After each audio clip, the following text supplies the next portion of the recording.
إن أريد إلا الإصلاح ما استطعت وما توفيقي إلا بالله عليه توكلت وإليه أنيب۔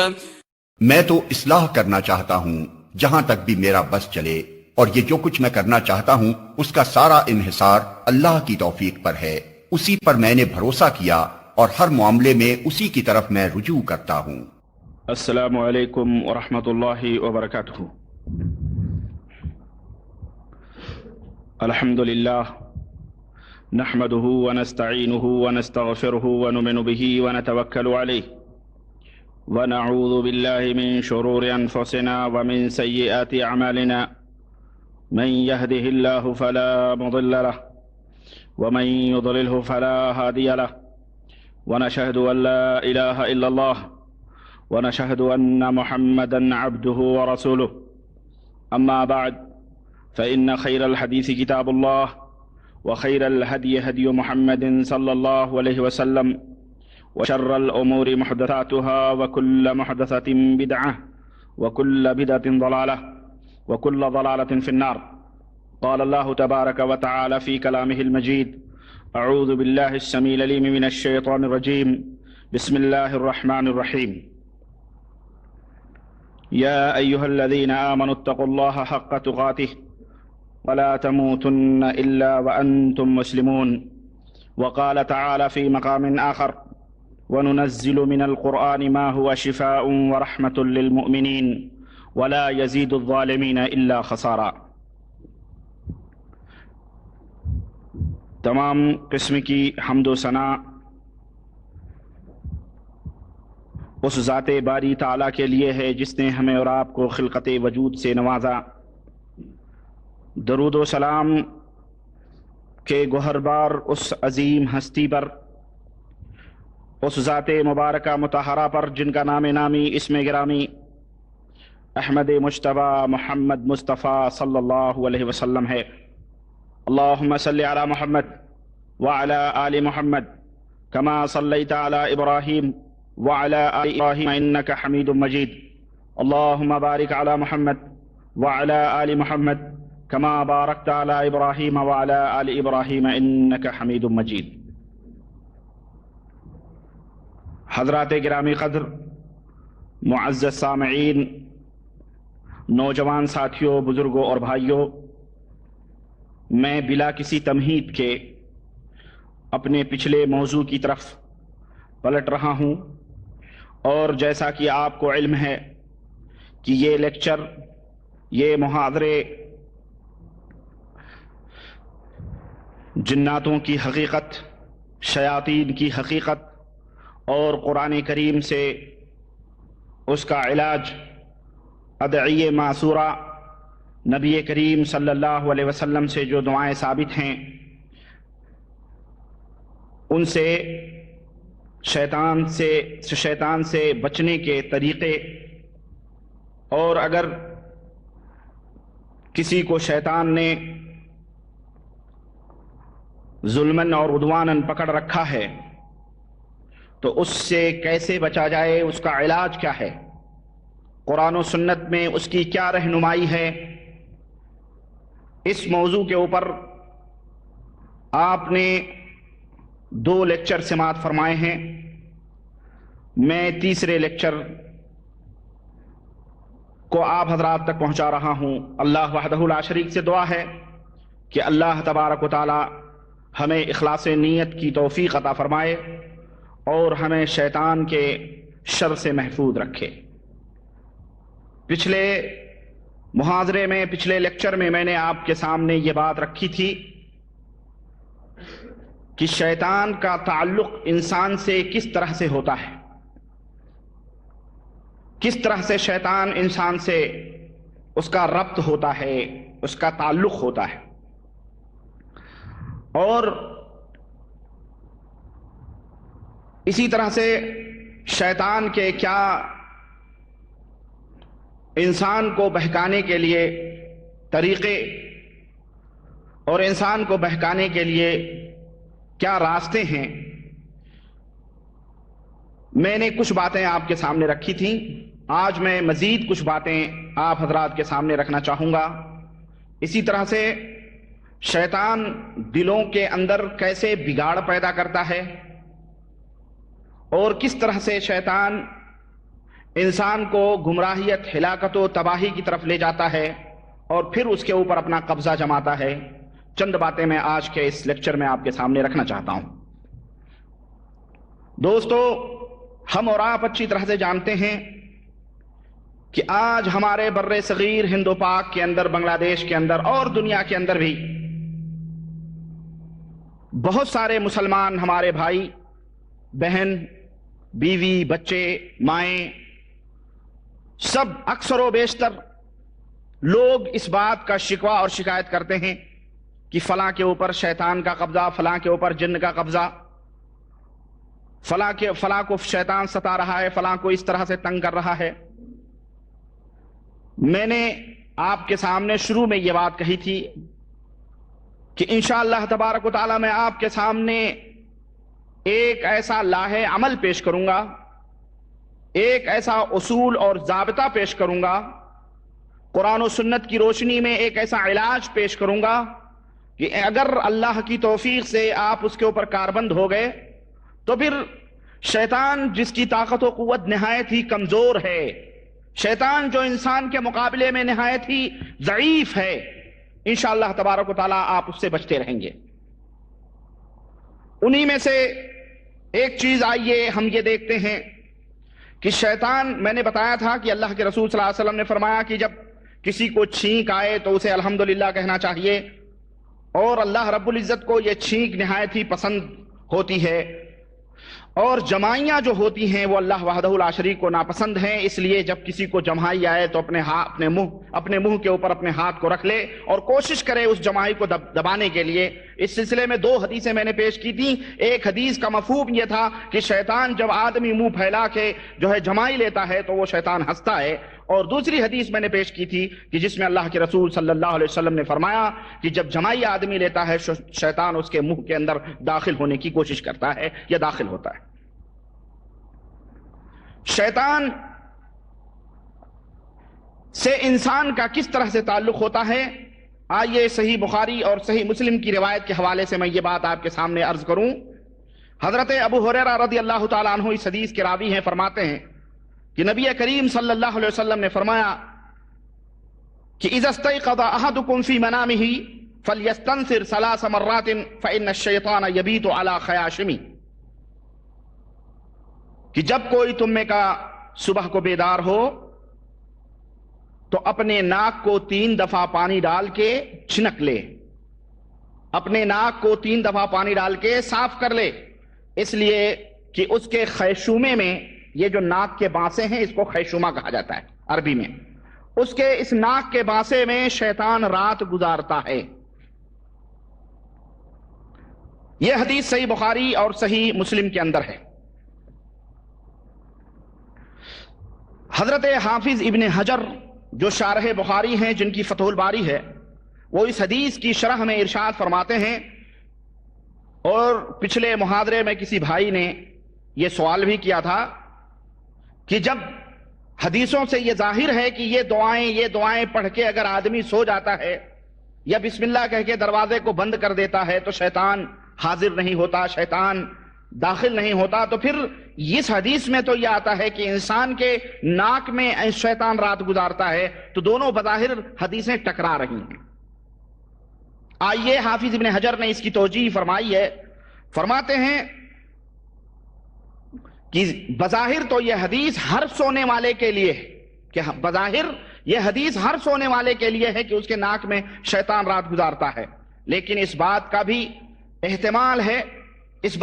احتمال ہے کہ یہ ان لوگوں کے لیے خاص ہو کہ شیطان ان کی ناک میں رات گزارتا ہے، یہ ان لوگوں کے لیے خاص ہو جو لوگ دعائیں وغیرہ پڑھ کر کے، کوئی ذکر اذکار پڑھ کر کے نہیں سوتے، تو ان لوگوں کے ناکوں میں شیطان بیٹھ کر کے رات گزارتا ہے۔ اور جیسے کہ حضرت ابو ہریرہ رضی اللہ عنہ کی حدیث گزری ہے کہ شیطان نے کہا اگر کوئی آیت الکرسی پڑھ کے سو جائے تو وہ شیطان کے شر سے محفوظ رہتا ہے۔ اور اس بات کا بھی احتمال ہے کہ اس سے مراد اس سے مراد اس حدیث سے یہ ہو کہ شیطان دل کے قریب نہیں ہوتا ہے. جو لوگ ذکر اور اذکار، دعائیں، قرآن یا جو آیت الکرسی اور جو نبی کریم صلی اللہ علیہ وسلم سے سونے کی دعائیں ثابت ہیں، جو لوگ یہ پڑھ کے سوتے ہیں تو شیطان ان کے دل سے قریب نہیں ہوتا ہے، یعنی دل میں داخل ہو کے وسوسے نہیں ڈالتا ہے. تب رہا کہ اس کی ناک میں بیٹھ کے ضرور وہ رات گزارتا ہے. بات سمجھ میں آ رہی؟ یہ توجیہ حافظ ابن حجر رحمت اللہ علیہ نے کی ہے. اور وہ یہ شیطان ناک کے اوپر کیوں بیٹھا ہے، ناک کے اندر بیٹھ کے کیوں رات گزارتا ہے، وہ موقع کی تلاش میں ہوتا ہے کہ کوئی موقع ملے اور اس کے دل کے اندر ہم داخل ہو کر کے اور اس کے دل کے اندر فساد اور بگاڑ پیدا کریں. بات سمجھ میں آئی؟ یہ ہے اس حدیث کا مفہوم. شیطان کے بڑے ہی خبیث اور بڑے ہی بھیانک پلاننگ بھی کرتا ہے شیطان، اس کے بڑے ہی خطرناک پلاننگ بھی ہوتے ہیں. چنانچہ مسند احمد میں صحیح روایت سے حضرت عبداللہ ابن مسعود سے یہ بات ثابت ہے کہ حضرت عبداللہ ابن مسعود فرماتے ہیں کہ شیطان ان لوگوں کی مجلسوں میں جو لوگ اللہ کی عبادت میں، اللہ کی بندگی میں یا اللہ کے ذکر و اذکار میں مشغول ہوتے ہیں.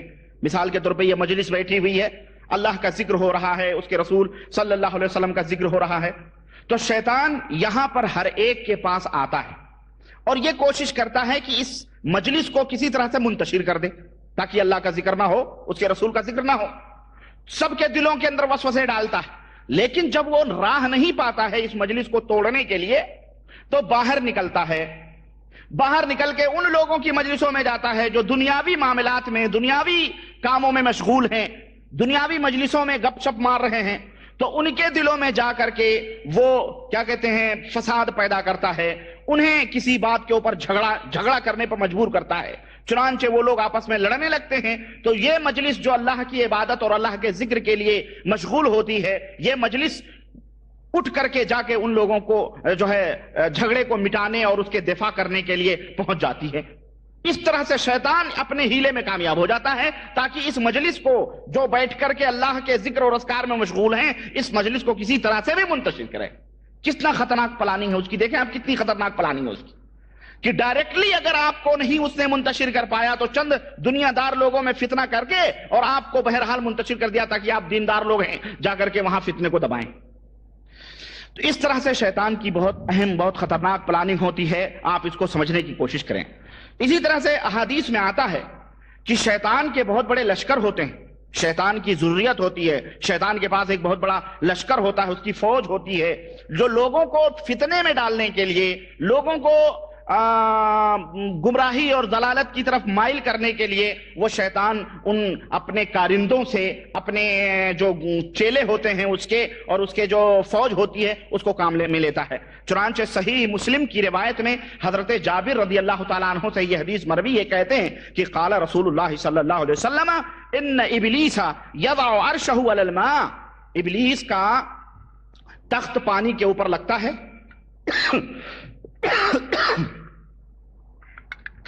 ابلیس اپنا تخت پانی کے اوپر بچھاتا ہے اور پھر اپنے اس کے جتنے بھی چیلے چاپڑ ہوتے ہیں سب اس کے پاس آتے ہیں تو ایک ایک جھنڈ ان لوگوں کو حکم دیتا ہے کہ جاؤ اب لوگوں کو فتنے اور آزمائشوں میں مبتلا کرو.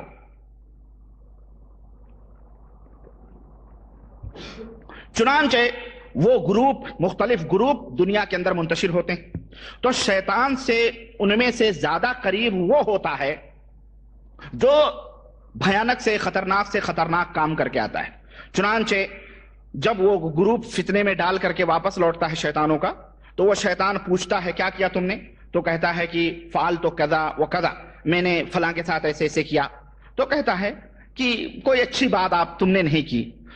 پھر دوسرا آتا ہے تو اس سے وہ کہتا ہے کہ میں نے ایسا ایسا کیا، تو اس سے بھی یہی بات کہتا ہے. تیسرا آتا ہے گروپ، وہ کہتا ہے کہ ما ترکتہ حتی فرقت بینہ و بین امرأتہ، میں نے اس آدمی کے پیچھے پڑ کے یہاں تک میں نے اس کو گمراہ کیا کہ اس کی بیوی اور اس کے درمیان میں نے تفرقہ ڈال دیا، جدائی پیدا کر دی.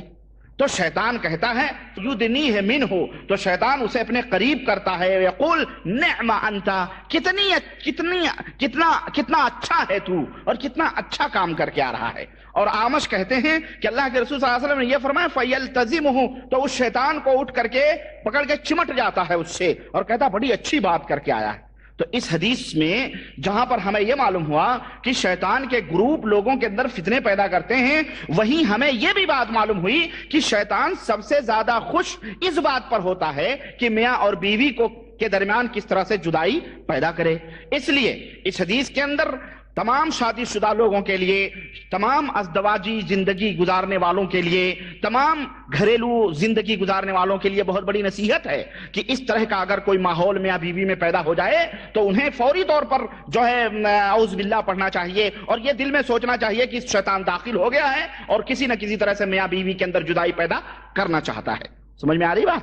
اس لیے آپ لوگوں کے لیے بھی اس میں نصیحت ہے، ہاں یہ نہیں کہ فوراً ناک کے اوپر مکھی بھی نہ بیٹھنے دیں اور غصے میں لال پیلا ہو کر کے اور کیا کہتے ہیں بیوی کو طلاق دے دیں یا بیوی سے جدا ہو جائیں، ہرگز نہیں، بلکہ یہ شیطانی عمل ہوتا ہے۔ اسی طرح سے اسی قسم کی ایک اور حدیث آتی ہے، حضرت ابو موسیٰ اشعری کہتے ہیں کہ جب صبح ہوتی ہے تو ابلیس زمین میں روئے زمین پہ اپنے لشکروں کو بھیجتا ہے، تو کوئی آ کے کہتا ہے کہ میں نے فلاں مسلمان کو گمراہ کر دیا، میں نے اس کو صحیح راستے سے بھٹکا دیا، البس تو اسے جو ہے وہ شیطان اسے بہت خوش ہوتا ہے اس سے۔ پھر کہنے والا کہتا ہے کہ میں لم ازل بفلان حتی طلق امراتہ، میں فلاں آدمی کے پیچھے برابر لگا رہا یہاں تک کہ اس نے اپنے بیوی کو طلاق دے دیا۔ تو شیطان کہتا ہے کہ ایسا بھی ہو سکتا ہے کہ اسے شادی کر لے۔ پھر تیسرا کہتا ہے کہ میں فلاں آدمی کے پیچھے لگا رہا یہاں تک کہ اس نے زناکاری کر لی۔ پھر وہ کہتا ہاں تو نے یہ کام کیا ہے۔ پھر دوسرا کہتا ہے کہ فلاں کو شراب پلا دیا، فلاں کو ہم نے اس قدر گمراہ کیا کہ اور غصے میں لایا کہ اس نے فلاں نے فلاں کو قتل کر دیا۔ تو اس طرح سے وہ بہت خوش ہوتا ہے ان کاموں سے۔ یہ حدیث مسند احمد اور ابن حبان کے اندر ہے، جس کو علامہ البانی حفظہ اللہ نے صحیح قرار دیا ہے۔ تو اس حدیث سے ہمیں یہ معلوم ہوا کہ شیطان کے جو لاؤ لشکر ہیں یہ لوگوں کے اندر کس طرح سے فتنے پھیلاتے ہیں۔ اسی طرح سے شیطان جو ہے نمازوں کے اندر وسوسے بھی ڈالتا ہے۔ چنانچہ صحیح مسلم کی روایت میں آتا ہے، حضرت ابو العالیٰ کہتے ہیں کہ عثمان ابن ابو العاص نبی کریم صلی اللہ علیہ وسلم ایک بہت بڑے صحابی ہیں، وہ نبی کریم صلی اللہ علیہ وسلم کے پاس آئے اور کہنے لگے ان الشیطان قد حال بینی و بین صلاتی و قراءتی یلبسها علیہ۔ صحابی نے کہا اللہ کے رسول، شیطان آیا اور میری نماز اور میرے قرات کے درمیان جب میں تلاوت کر رہا تھا نماز میں تو اس کے درمیان داخل ہو گیا اور جو ہے مجھے تنگ کرنے لگا۔ تو آپ صلی اللہ علیہ وسلم نے فرمایا ذاک شیطان، وہ شیطان ہے۔ یعنی صحابی نے کہا پتہ نہیں کون سی چیز تھی نماز میں مجھے تشویش کر رہی تھی، تو آپ صلی اللہ علیہ وسلم نے فرمایا وہ شیطان ہے، یقال لہ خنزب، اس کا نام خنزب ہے۔ یعنی جو نماز میں تمہیں تشویش پیدا کرتا ہے اس کا نام کیا ہے؟ شیطان کا خنزب ہے۔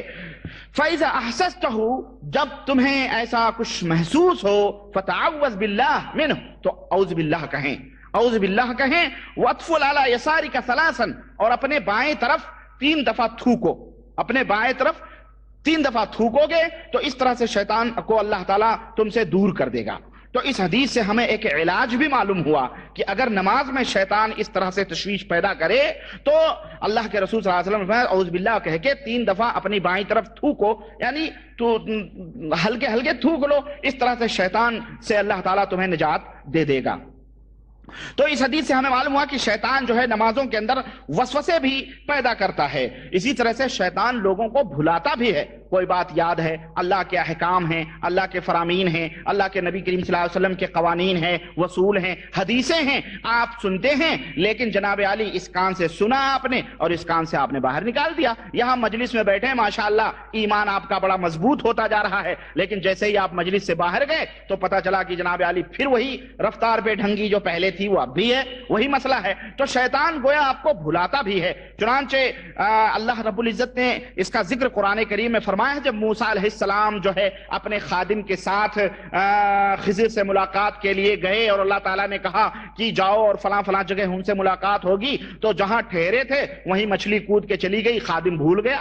چنانچہ راستے میں جب حضرت موسیٰ نے کہا بھائی وہ ہمارا کھانا وانا لاؤ، بھوک لگی ہے، بہت تھک چکے ہیں، تو اس نے کہا واللہ میں تو بھول گیا، وہ مچھلی تو وہیں کود کر کے دریا میں چلی گئی تھی۔ تو اس نے کہا فَإِنِّي نَسِيتُ الْحُوتَ وَمَا أَنْسَانِيهِ إِلَّا الشَّيْطَانُ أَنْ أَذْكُرَهُ، مجھے شیطان نے بھلا دیا، مجھے شیطان نے بھلا دیا، میں تو یاد کرنا بھی بھول گیا اس کا۔ تو اس سے یہ پتہ چلا کہ انسان کے اندر جو نسیان کی بیماری پیدا ہوتی ہے، اللہ کے احکام قرآن حفظ کیا وہ بھول گیا، اللہ کے دین کی باتیں حفظ کی وہ بھول گئیں، دیگر چیزیں تو شیطان اس سے بھلاتا بھی ہے اس طرح سے۔ اور اسی طرح سے شیطان کا یہ کام یہ بھی ہوتا ہے کہ لوگوں کے درمیان عداوت اور دشمنی ڈالتا ہے، دو دوست ہیں، دو بھائی ہیں، ان کے درمیان دشمنی پیدا کرتا ہے، اور یہ شیطان کا بڑا ہی خبیث مقصد ہوتا ہے جس پہ وہ چل کے آدمی کو کیا کہتے ہیں عداوت اور دشمنی ڈالتا ہے۔ چنانچہ اس کے کئی وسائل ہیں، اس کے کئی ذرائع ہیں دشمنی ڈالنے کے، اور ان تمام ذریعوں میں، ان تمام وسیلوں میں، جن کے اسباب میں جن کے ذریعے سے دشمنی ڈالتا ہے، شراب ہے، شراب ہے۔ چنانچہ آدمی شراب پیتا ہے تو ایک دوسرے کو گالی گلوچ دیتا ہے، ایک دوسرے کے اوپر تان و تشنی کرتا ہے، بے حرمتی کرتا ہے، بے عزتی کرتا ہے۔ اسی طرح سے ان وسیلوں میں سے جن کے دلوں میں نفرت پیدا کرتا ہے، یہ سٹے اور جوئے بھی ہیں کہ جوا کھیلتا ہے آدمی، اس میں لڑائی ہو جاتی ہے، جھگڑا ہو جاتا ہے، کوئی جیت گیا تو اس کے خلاف دشمنی پیدا ہو گئی، کوئی ہار گیا، تو اس طرح کے وسائل اور ذرائع استعمال کرتا ہے لوگوں کے درمیان کسی طرح سے جھگڑا اور لڑائی پھیلے اور اس طرح سے وہ آپس میں دشمنی پیدا ہو۔ اس کی دلیل قرآن کریم میں اللہ وحدہ لا شریک نے فرمایا انما الخمر والمیسر والانصاب والازلام رجس من عمل الشیطان، کہ اے لوگو شراب، جوئے، سٹے اور یہ استھان، یہ جو استھان ہے نا، جو استھان جن کی پوجا ہوتی ہے، دیوی دیوتا یا کسی کے چلے، شدے، چوکے، پڑنے جو ہوتے ہیں، یہ تمام سب چیزیں، والازلام اور تیروں کے ذریعے سے فال نکالنا، یہ کیا ہیں؟ رجسن، بہت ہی گندی چیزیں ہیں، بڑی ہی ناپاک چیزیں ہیں، من عمل الشیطان، شیطان کے اعمال ہیں یہ، فاجتنبوہ، اور تو چاہیے کہ تم اس سے بچو، لعلکم تفلحون، تاکہ تم کامیاب اور کامراں ہو سکو۔ اس کا مقصد کیا ہوتا ہے، اس کا نتیجہ کیا ہوتا ہے؟ اللہ نے فرمایا انما یرید الشیطان ان یوقع بینکم العداوۃ والبغضاء فی الخمر والمیسر ویصدکم عن ذکر اللہ، شیطان کا اس سے مقصد یہ ہوتا ہے تمہارے درمیان دشمنی پیدا کرنا ہوتا ہے، تمہارے درمیان عداوت پیدا کرنا ہوتا ہے، بغض اور حسد پیدا کرنا ہوتا ہے۔ اس سے شراب اور جوئے سے دلوں کے اندر بغض اور حسد پیدا ہوتے ہیں، ویصدکم عن ذکر اللہ، اور اللہ کی یاد سے تمہیں یہ روکتا ہے، اللہ کی۔ چنانچہ آدمی جب شراب پیتا ہے تو اس کو کہاں ہوش رہتا ہے؟ نماز، روزہ اور دیگر چیزوں کو کہاں ہوش رہتا ہے؟ جوئے کھیلتے ہیں، ایک بازی ہار گیا، چل دوسری لگاتے ہیں، دوسری بھی ہارا، چل تیسری لگاتے ہیں، وہ بھی ہارا، یہاں تک کہ لوگ اپنے گھر، اپنی چیزیں، اپنی بیوی تک کو نعوذ باللہ جوئے میں، نعوذ باللہ، یہ فاسق و فاجر لوگ رکھ دیتے ہیں، اور اس طرح سے جو ہے دانت نکالے چلے آتے ہیں۔ یہاں بھی ہم نے سنا بعض لوگ جو ہے سٹے اور جوئے کھیلتے ہیں، اور جناب علی وہ پتہ نہیں تھائی لینڈ کا جوا ہے تو پتہ نہیں فلپین کا جوا ہے، کہاں سے شیطان کی یاد۔ مسلمانوں اللہ سے ڈرو، اور میں نے یہاں تک سنا ہے کہ جو محنت خون پسینے کی کمائی ہوتی ہے اس کو لے جا کے نمبر نکالتے ہیں خبیث، اس طرح سے وہ زندگی برباد کر دیتے ہیں۔ مسلمانوں اس سے بچو، ورنہ وہ نیچے کا بوریا بھی تمہارا چلا جائے گا، اور اس طرح سے شیطان کا عمل ہے یہ، شیطان تمہیں ہلاک و برباد کر دے گا۔ تمہارے ماں باپ نے یہاں بھیجا ہے تاکہ تم کچھ پیسے کماؤ اور اپنے ماں باپ، اپنے بیوی بچوں کو بھیجو، اور یہاں تم بیٹھ کر کے نمبر لگا رہے ہو، جوئے لگا رہے ہو۔ اللہ سے ڈرو، اللہ کی قسم، یہ اس ذریعے سے کمائی ہوئی رقم، اس ذریعے سے کمائی ہوئی رقم گندی ہے، پلید ہے، حرام ہے۔ اس سے یہ اللہ کے رسول صلی اللہ علیہ وسلم نے فرمایا کہ جو خون یا جو گوشت حرام کمائیوں سے پلا ہو وہ جنت کے اندر کبھی بھی داخل نہیں ہو سکتا ہے۔ دیکھیں آپ، تو یہ جو حرام کما کر کے، لاٹری لگا کے، جوئے لگا کے، سٹے لگا کے، یہ تمام کے ذریعوں سے جو پیسے کماتے ہیں اور کہتے ہیں جی ہم بہت بڑے سیٹ ہو گئے، ہم نے کار خرید لی، ہم بہتر کار خرید لی، امریکی کار خرید لی، ہوائی جہاز خرید لیے، تو یہ نہ سوچو کہ دنیا کے اندر تو ہمیں خوب چھوٹ مل رہی ہے تو اللہ تعالیٰ نے آپ کو معافی دی ہے۔ اللہ کی قسم، اللہ کے نبی نے فرمایا ہے یہ حرام ہے، اور حرام سے کمائی ہوئی دولت سے جو گوشت اور پوشت پلتا ہے وہ جنت کے اندر کبھی داخل نہیں ہو سکتا ہے۔ اسی طرح سے اللہ کے رسول اسی طرح سے حضرت ابو ہریرہ رضی اللہ تعالیٰ عنہ کہتے ہیں کہ ایک ذریعہ یہ بھی ہے شیطان کا لوگوں کے درمیان عداوت اور دشمنی ڈالنے کا. حضرت ابو ہریرہ رضی اللہ تعالیٰ عنہ کہتے ہیں کہ رسول اللہ صلی اللہ علیہ وسلم نے فرمایا لا یشیرن احدکم الی اخیہ بالسلاح فانه لا یدری لعل الشیطان ان ینزغ فی یدہ فیقع فی حفرۃ من النار، رواہ البخاری و مسلم. کہتے ہیں کہ اللہ کے رسول صلی اللہ علیہ وسلم نے فرمایا کہ اپنے مسلمان بھائی کو جب کبھی اشارہ کرو تو اپنے ہاتھ میں ہتھیار وغیرہ لے کے نہ اشارہ کرو. چھری ہے، بندوق ہے، پستول ہے، بم ہے، لاٹھی ہے، ڈنڈا ہے یا کسی قسم کی لکڑی ہے، اس سے نہ اشارہ کرو ہے فلاں ادھر آؤ، یہ اس طرح سے نہ اشارہ کرو. کیوں؟ اللہ کے رسول صلی اللہ علیہ وسلم فرماتے ہیں ممکن ہے کہ شیطان وہ ہاتھ ذرا لمبا کر دے تو وہ چھری یہاں ہے پیٹ میں گھس جائے، پستول آپ کے ہاتھ میں، چلو ادھر آؤ چلو ادھر آؤ چلو، آپ کی انگلی شیطان ضبط دبا کر کے ٹیگر پہ رکھ دے تو اس طرح سے تم جہنم میں چلے جاؤ گے. تو اس طرح مسلمانوں کی عزت و حرمت محفوظ کی ہے اللہ کے رسول صلی اللہ علیہ وسلم نے. تو اس طرح سے بھی اللہ کے رسول صلی اللہ علیہ وسلم نے یہ راستہ بھی شیطان کا بند کر دیا ہے اپنی امت کے لیے کہ اپنے مسلمان بھائیوں کو اس طرح سے بھی اشارہ نہ کرو. یہ ہے نبی کریم صلی اللہ علیہ وسلم کی تعلیم. اسی طرح سے اللہ کے رسول صلی اللہ علیہ وسلم نے فرمایا کہ بدتمیزی کرنے سے، کسی کا تمسخر اور مذاق اڑانے سے بھی آپس میں دشمنی پیدا ہوتی ہے. یہ بھی ایک ذریعہ ہے دشمنی پیدا کرنے کا. اللہ کے نبی نے فرمایا کہ اتقوا النار ولو بشق تمرۃ، اے لوگو جہنم کی آگ سے بچو بھلے کھجور کا ایک ٹکڑا ہی صحیح. فمن لم یجد فبکلمۃ طیبۃ، اگر کوئی شخص اتنا بھی نہ پائے کہ کھجور کا ایک ٹکڑا اللہ کی راہ میں صدقہ اور خیرات کر دے تو اسے چاہیے کہ کسی سے بھلی بات کہہ دے، اچھی بات سمجھا دے، نصیحت کر دے، تو اس کا بھی اس کو ثواب اور اجر ملے گا. اسی طرح سے یہ تمام سب چیزیں اللہ کے نبی صلی اللہ علیہ وسلم نے ان تمام ذریعوں کو، ان تمام دروازوں کو بند کرنے کے لیے کیا ہے جس سے کہ شیطان داخل ہو سکتا ہے، جس سے کہ شیطان آپ کے اندر داخل ہو سکتا ہے.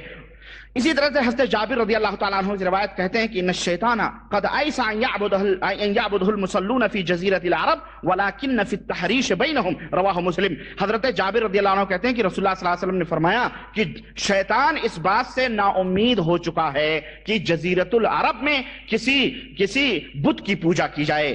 یعنی نمازی ان یعبده المصلون فی جزیرۃ العرب کی نماز پڑھنے والے، دیکھیں اللہ تعالیٰ نے نماز پڑھنے والوں کی قید لگائی ہے کہ جزیرۃ العرب میں نماز پڑھنے والے کسی کی عبادت کریں اللہ کو چھوڑ کر، یا اللہ کو چھوڑ کر شیطان کی عبادت کریں. نماز پڑھنے والے جزیرۃ العرب میں نماز پڑھنے والے اللہ کو چھوڑ کر شیطان کی عبادت کریں، یہ شیطان اس سے نا امید ہو چکا ہے. ولیکن یعنی نا امید یعنی اس کی عبادت نماز پڑھنے والے ہرگز نہیں کریں گے شیطان کی، لیکن اس بات سے نا امید نہیں ہوا ہے کہ تمہارے درمیان دشمنیاں پیدا کرے، یہ کرے گا، اس بات سے نا امید نہیں ہوا. یہ حدیث صحیح مسلم کے اندر ہے. اب آگے چلتے ہیں ہم کہ شیطان میں، انسان میں شیطان کی جگہ کہاں ہے.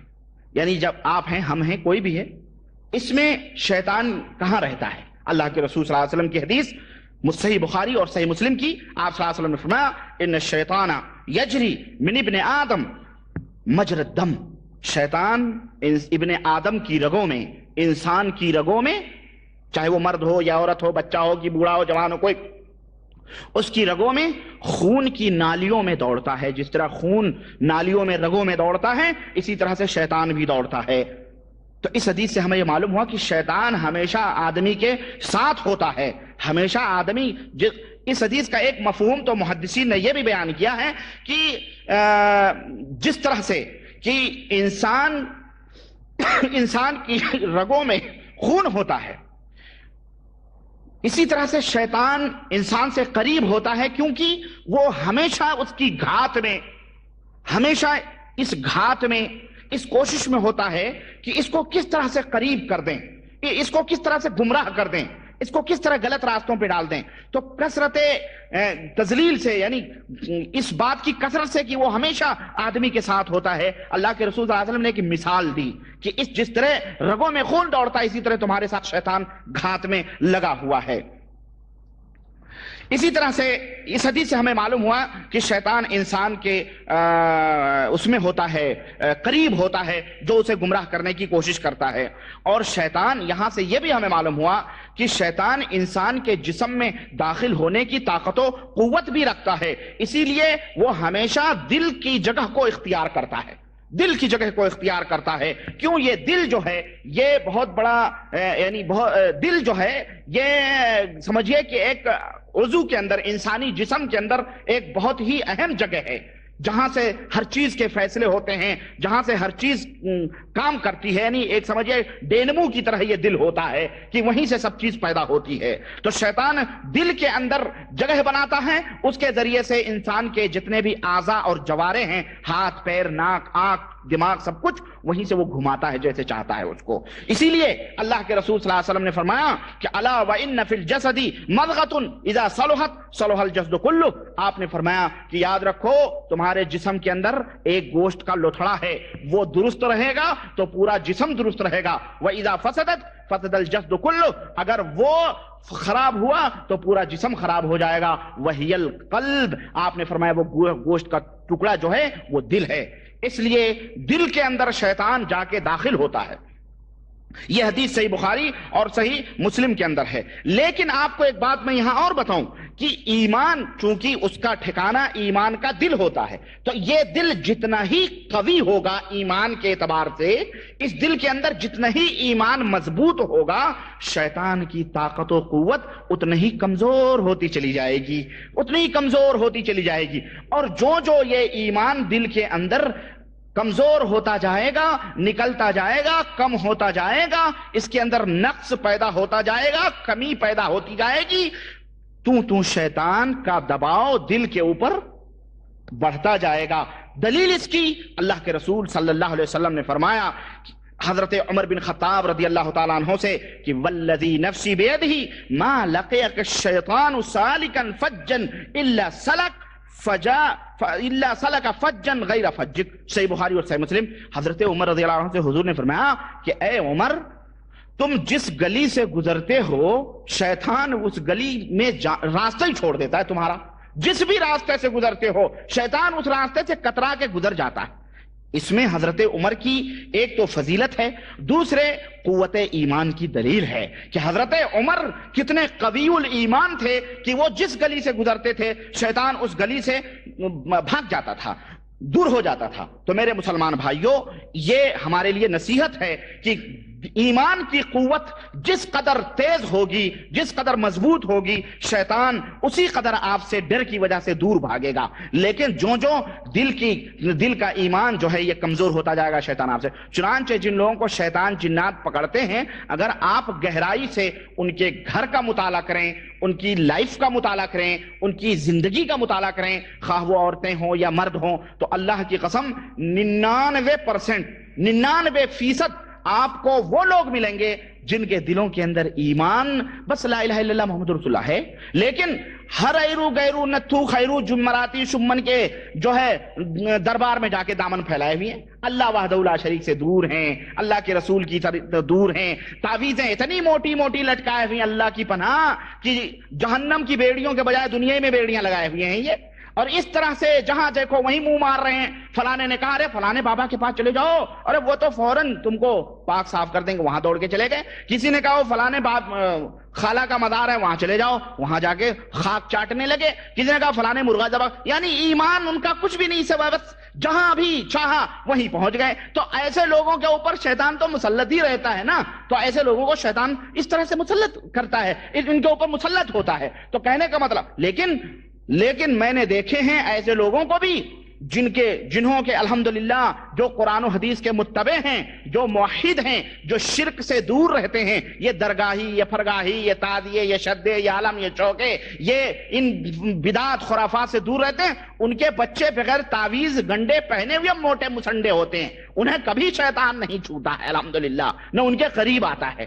تو جس قدر ایمان گندا ہوگا شیطان کی جگہ بھی گندگی ہے، اسی قدر ایمان، اسی قدر شیطان اس کے اوپر مسلط ہوگا۔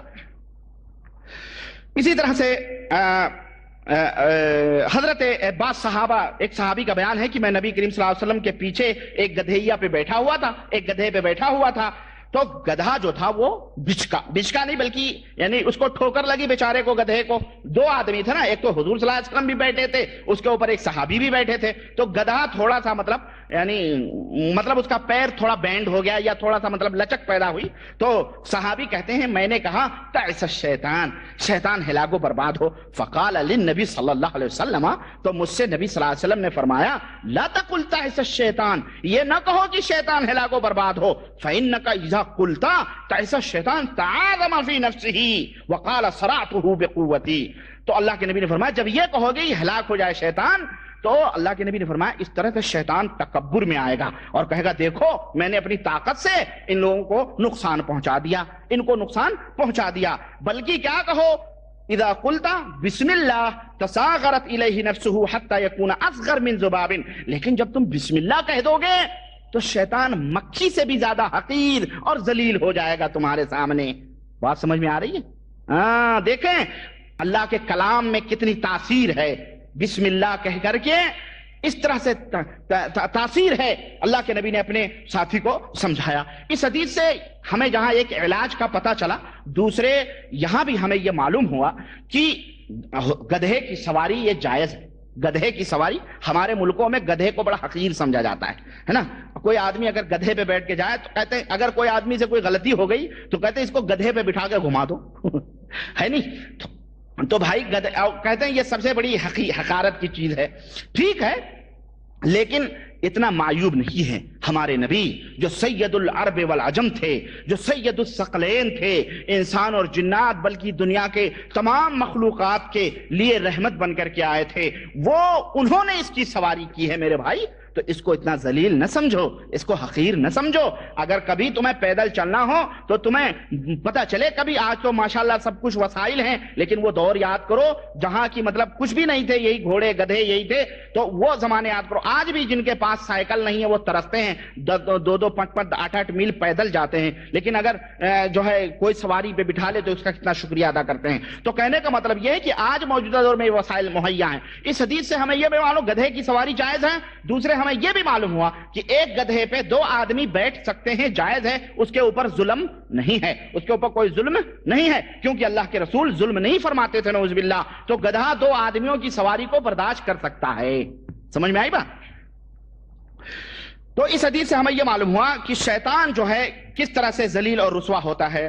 اسی طرح سے یہ چند باتیں رہیں شیطان کے تعلق سے کہ جس کا تعلق شیطان کا انسان سے کس طرح سے ہوتا ہے۔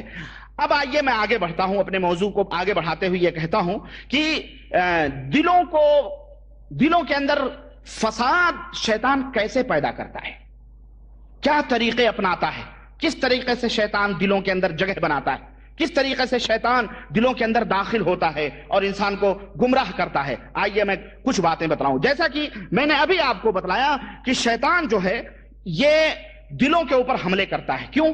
دل ایک ڈینمو کی طرح ہے، اس کے تابع تمام جسم کے اعضاء ہوتے ہیں۔ دل جیسا چاہتا، دل نے کہا پانی پیو تو آپ نے ہاتھ بڑھایا اور پانی منہ تک لگایا۔ تو دل کے تابع یہ ہاتھ ہے، پیر بھی ہے، انسان کی آنکھیں بھی ہیں، انسان کا سب پورا، اسی لیے وہ ڈینمو کے اوپر قبضہ کرتا ہے۔ تو اس کی بڑی اہمیت ہے، اسی لیے اللہ کے رسول صلی اللہ علیہ وسلم کی وہ حدیث میں آپ نے فرمایا کہ یہ دل جب درست ہوتا ہے تو تمام چیزیں درست ہوتی ہیں، دل بگڑتا ہے تو تمام سب چیزیں بگڑتی ہیں۔ دل درست ہوتا ہے تو آدمی کسی تنکے سے بھی نہیں ڈرتا ہے، بڑے سے بڑے چیزوں سے بھی نہیں ڈرتا ہے، اڑ جاتا ہے۔ لیکن جب دل بگڑتا ہے تو آدمی اگر اکیلے چل رہا ہوتا ہے اور ذرا سی آہٹ ہوئی تو اس کا دل جو ہے فوراً بلڈ پریشر ہائی ہو جاتا ہے۔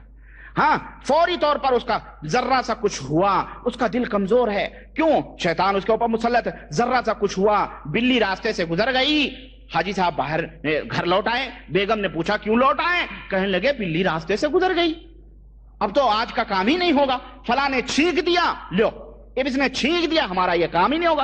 یہ دلوں کی دل ہے، یہ ایمان کی کمزوریوں کی نشانیاں ہیں۔ یہ تو دل جب صحیح ہوتا ہے تو آدمی مضبوط ہوتا ہے، لیکن جب یہ دل کمزور ہوتا ہے تو اس کے اندر شیطان کا تسلط ہوتا ہے اور شیطان جیسے چاہتا ہے اس کو گمراہ کرتا ہے۔ اب آئیے میں بتاؤں کہ شیطان دل میں کیسے داخل ہوتا ہے۔ اس کے کئی طریقے ہیں شیطان کے داخل ہونے کے، اور اللہ وحدہ لا شریک نے اس کو یہ مطلب طاقت دی ہے کہ وہ آدمی کو گمراہ کر سکے، کسی طرح سے اس کو بہکا سکے، اس کے اندر یہ چیز ہیں۔ چنانچہ دل ہمیشہ شیطان ہمیشہ ان دلوں کے اندر داخل ہوتا ہے جن کے دل اللہ کے ذکر سے، اللہ کی یاد سے، تقوی سے، اخلاص و للہیت سے، یقین سے خالی ہوتے ہیں۔ ان دلوں میں یہ شیطان داخل ہوتا ہے اور جب جگہ پا کر کے پھر ان دلوں کے اندر وسوسے پیدا کرتا ہے اور اس کے اندر جگہ بناتا ہے۔ لیکن اگر دل ایمان کی دولت سے معمور ہے، دل تقوی کی روشنی سے منور و مجلہ ہے، دل اللہ وحدہ لا شریک کے ذکر سے دل کے ارد گرد قلعہ بنا ہوا ہے، چہار دیواری اللہ کے ذکر اور اللہ کی یاد سے گھری ہوئی ہے، تو شیطان ہرگز ہرگز اس دل کے اندر داخل نہیں ہوتا ہے۔ تو یہ بات آپ نوٹ کر لیں کہ اسی دل کے اندر شیطان جائے گا جس کا دل اللہ کے ذکر سے، اللہ کی یاد سے، تقوی سے، اخلاص سے، للہیت سے خالی ہوتا ہے، اسی کے اندر جائے گا۔ اور میرے بھائی، اگر یعنی اس شیطان کی مثال ایسے ہی ہے جیسے کہ ایک آدمی کے سامنے گوشت رکھا ہوا ہو لوتھڑا، تو کوئی کتا اس کو دیکھ دیکھ کر کے لپکتا ہو اور وہ اسے ہکالتا ہو، تو جب تک اس کے سامنے ہے کتا باز ہی نہیں آ رہا ہے، لپک رہا ہے اس گوشت کو لینے کے لیے۔ لیکن جب اس آدمی نے اس گوشت کے ٹکڑے کو اٹھا کر کے ہاتھ میں لے لیا تو کتا وہاں ٹھہرے گا؟ کتا بھاگ جائے گا، یعنی نا امید ہو جائے گا، نا امید ہو جائے گا کہ اب تو یہ آدمی خود ہی لے کے جا رہا، ہمیں ملے گا ہی نہیں۔ اسی طرح سے شیطان انسان کے دل کی طرف لپکتا ہے اور وہ کوشش کرتا ہے کہ اس کے دل کو کس طرح سے داخل ہوں اس کے دل کے اندر اور پھر اس کو ہم غلط راہوں پہ ڈالیں۔ لیکن جب آدمی اللہ کی یاد سے غافل نہیں رہتا، اللہ کو ہمیشہ یاد کرتا ہے، نمازیں پڑھتا ہے، روزے رکھتا ہے، اللہ کی ہمیشہ استغفر اللہ، لا الہ الا اللہ، اللہ اکبر سبحان اللہ کی یاد میں رہتا ہے، تو دل ہرگز، تو وہ شیطان پھر نا امید ہو جاتا ہے اور مایوس ہو جاتا ہے۔ اسی طرح سے دل کے تقوی کا جو زور ہوتا ہے، دل کے اندر جو پرہیزگاریاں ہوتی ہیں، اخلاص ہوتا ہے، للہیت ہوتی ہے، اس سے وہ دور بھاگتا ہے، اور جب آدمی اعوذ باللہ من الشیطان الرجیم کہہ دیتا ہے تو شیطان وہاں سے پلٹ کر کے چلا جاتا ہے۔ اور اس کلمہ اعوذ باللہ من الشیطان الرجیم کی بہت بڑی فضیلت ہے۔ یہ کہنے کے لیے مختلف احادیث اس سلسلے میں آ رہے ہیں کہ اس طرح سے یعنی شیطان دور بھاگ جاتا ہے جب کوئی بندہ اس طرح سے کہتا ہے۔ اب چلیں اب اس طرح سے شیطان، میں نے بتایا کہ دل میں داخل ہونے کی کوشش کرتا ہے اور ان دلوں میں داخل ہوتا ہے، ان گھروں میں داخل ہوتا ہے جو گھر اللہ کے ذکر سے، اللہ کی یاد سے غافل ہوتے ہیں۔ اب یہ جو شیطان ہوتا ہے جب آدمی کو گمراہ کرتا ہے، آدمی کو دھوکہ دیتا ہے، آدمی کو مصیبتوں میں مبتلا کرتا ہے، تو ایک بیک نہیں مبتلا کرتا ہے بلکہ اس کے کچھ درجات ہیں، اس کے کچھ مراتب ہیں، یعنی اس کے کچہ اسٹیپ بائی اسٹیپ، یہ نہیں کہ ڈائریکٹلی طور پر وہ آپ کو نہیں، اس کے کچھ درجات ہیں۔ اس طرح سے شیطان آدمی کو گمراہ کرتا ہے۔ آئیے سب سے پہلا درجہ کیا ہے گمراہیت کا، کہ شیطان کس طرح سے آدمی کو پہلے اسٹیپ میں کس طرح سے اس کو گمراہ کرتا ہے۔ سب سے پہلا درجہ یہ ہے کہ ہمیشہ شیطان اس کوشش میں ہوتا ہے کہ اس بندے کو شرک کے اندر، کفر کے اندر ملوث کر دے، شرک اور کفر کے اندر اس کو ملوث کر دے، اللہ اور اس کے رسول کی دشمنی اس کے دلوں کے اندر ڈال دے۔ تو جب شیطان اس کے اوپر قابو پا لیتا ہے کہ اس کے دل کے اندر شرک ڈال دیتا ہے، کفر ڈال دیتا ہے، تو پھر خلاص وہ مطمئن ہو کے بیٹھ جاتا ہے اور وہ یہ کہتا ہے جو مجھے مقصد تھا، جو میرا مطلوب تھا، جو مجھے خواہش تھی وہ پوری ہو گئی، یہ مشرک ہو گیا، اس نے شرک کر لیا، تو خلاص اب وہ آرام سے اپنے ساتھیوں کو کہتا اب تم سو جاؤ، اب یہ چھوڑ دو اس کو، یہ نمازیں بھی پڑھے گا، روزے بھی رکھے گا، حج بھی کرے گا، زکوٰۃ بھی کرے گا، سب کچھ کرے گا، اس کو پوچھنے کی ضرورت نہیں ہے، اس کا کوئی بھی عمل اللہ تعالیٰ کے ہاں قابل قبول نہیں ہے۔ تو اس کا سب سے بڑا یہ ہوتا ہے کہ دل کو شرک کے اندر ملوث کر دے۔ اور آج دیکھیں آپ کے اپنے ارد گرد اپنے ملکوں میں نظر دوڑائیں، اللہ کی پناہ، اللہ کی پناہ، بہت کم ایسے لوگ ملیں گے، عورت ہوں کہ مرد ہوں کہ بوڑھے ہوں، اور بوڑھے تو اور بھی اللہ انہیں ہدایت دے میرے بھائی، وہ اور بھی شرک کے اندر ڈوبے ہوئے، اللہ کی قسم۔ نوجوان تو کم از کم الحمدللہ ذرا خون کی گرمی ہے، باتیں سن لیتے ہیں، سمجھ لیتے ہیں، تو اس طرح سے ان کی سمجھ میں آ جائے توبہ کر لیتے ہیں۔ لیکن دوسرے کھوسٹ ہو گئے جو قبر میں پیر لٹکائیں، ان کی سمجھ میں نہیں آتی بات، وہ کہتے ہیں جی ہمارے باپ دادے کیا غلط کرتے ہیں۔ ان کو بولو بھائی میرے، اللہ کے سوا کسی اور کی رضا اور خوشی کے لیے، کسی اور کو راضی خوش کرنے کے لیے اللہ کے بنائے ہوئے ان مخلوقات کو، جانوروں کو مت ذبح کرو، اللہ نے انہیں زندگی دی ہے، تم غیروں کی خوشی کے لیے کیوں ذبح کرتے ہو؟ تو کہیں گے جی ہم تو برسوں سے کرتے چلے آئے، اگر ہم نہیں کریں گے مرغا تو ہمارا بیٹا مر جائے گا، ہماری بھینس مر جائے گی، ہمارا کھیت برباد ہو جائے گا، ہمارا یہ ہوگا، ہمارا وہ ہوگا۔ اسی طرح سے تعزیے برسوں سے بناتے چلے آ رہے ہیں، چوک ہمیشہ پوجتے آ رہے ہیں، اگربتیاں ہمیشہ، گلگلے ہمیشہ، نظر و نیاز ہمیشہ، غرض بندیاں، مٹھائیاں، چادریں، سب کچھ درگاہوں پر، مزاروں، سب کچھ کرتے آ رہے ہیں۔ تو اب یہ کہتے ہیں کہ جناب علی اگر ہم نہیں کریں گے تو ہمیں یہ نقصان ہوگا، یہ نقصان ہوگا، یہ نقصان ہوگا۔ تو اس طرح سے یہ شرک۔ اور دوسری چیز یہ ہے کہ شیطان نے باقاعدہ اپنی ذریت بھی پھیلائی ہوئی ہے کہ جناب علی اور ایسے ویسی ذریت نہیں ہے، بڑی متقی پرہیزگارانہ شکل و صورت میں بیٹھے ہوئے ہیں لوگ، موٹی موٹی تسبیحاں لے کے، اور وہ تعویذیں، اور وہ انگوٹھیاں، اور وہ جناب علی اللہ حق ہو، اللہ حق ہو، اور وہ نمازیں، وہ روزے، وہ عبادتیں، وہ تمام سب چیزیں ایسی ایسی شکلوں میں شیطان نے بٹھائے ہوئے ہیں۔ مزاروں کے پاس دیکھ لو، استھانوں پہ دیکھ لو، چوکوں پہ دیکھ لو، سڑکوں پہ دیکھ لو، روڈوں پہ دیکھ لو، ہر جگہ بیٹھے ہوئے ہیں جناب علی۔ وہ بیٹھے بڑے تقوی پرہیزگار، بڑے بھاری ولی اللہ ہیں بھائی، حالانکہ وہ شعبدے باز ہوتے ہیں، جادوگر ہوتے ہیں، نماز نہیں پڑھتے، اور پڑھتے بھی ہیں تو بس صرف دکھاوے کے لیے پڑھتے ہیں، ورنہ ان کے دلوں کے اندر اخلاص اور للہیت نہیں ہوتی ہے کہ جو اللہ کے در سے ہٹ کر کے غیروں کی چوکھٹوں پہ اپنے سر کو جھکاتا ہو، وہ ہزار دفعہ بھی اپنے ایمان کا دعویٰ کرے، وہ مومن صادق، سچا مومن ہرگز ہرگز نہیں ہو سکتا ہے۔ اس لیے میرے بھائی، شیطان کا یہ پہلا مقام حملہ ہوتا ہے کہ وہ کسی انسان کو مرتد کر دے، اس کو کافر کر دے، اس کو گمراہ کر دے، اس کو مشرک بنا دے، اسے کسی نہ کسی طرح شرک میں ڈبو دے۔ اب اگر وہ اس سے نا امید ہو جاتا ہے، مثلا کسی کے اوپر حملہ کیا اور جناب علی اس کے پیچھے لگا رہا، اب یہ نہ سوچیں آپ کہ ہمیں کیسے پتہ چلے کہ شیطان ہمارے دل کے پیچھے لگا ہوا ہے۔ تو اس میں دراصل وسوسوں کا بڑا کافی دخل ہے، وہ وسوسے ڈالتا ہے، کوئی بیماری ہوئی، بچہ بیمار ہوا یا کچھ بھی ہوا تو دلوں کے اندر وسوسے پیدا کرتا ہے۔ دیکھو تم اتنی نمازیں پڑھ رہے ہو، روزے پڑھ رہے ہو، سب کچھ کر رہے ہو، بڑے بھاری موحد ہو، یہ کام نہیں ہو سکتا، فلانے دربار میں چلو، فلانے بابا کے ہاں چلو، فلانے ہاں چلو۔ اگر آپ مضبوط نہیں ہیں تو جناب علی جا کے وہاں اس کے ہاتھ چومیں گے، پیر چومیں گے، اس کو جو کہے گا وہ کریں گے، جس طرح سے کہے گا ویسا کریں گے۔ وہاں شیطان نے آپ کو گمراہ کر دیا، خلاص خلی ولی وہ خود چھوڑ کر کے آپ کے ساتھ چلا جائے گا۔ اس طرح سے وہ گمراہ کرتا ہے۔ لیکن اگر دل مضبوط ہے تو اور اللہ کے اوپر توکل ہے، بھروسہ ہے کہ وہی نفع اور نقصان کا مالک ہے، وہی جو چاہے گا کرے گا، تو آپ فوری طور پہ توبہ کریں گے اور دور ہٹائیں گے تو اللہ وحدہ لا شریک جو مقدر میں لکھا ہوگا وہی ہوگا۔ دوسرا اسٹیپ کیا ہے؟ جب آدمی اس سے نا امید ہو جاتا ہے کسی موحد سے، تب اسے بدعت اور فسق و فجور اور بدعتوں کے اندر ملوث کرتا ہے۔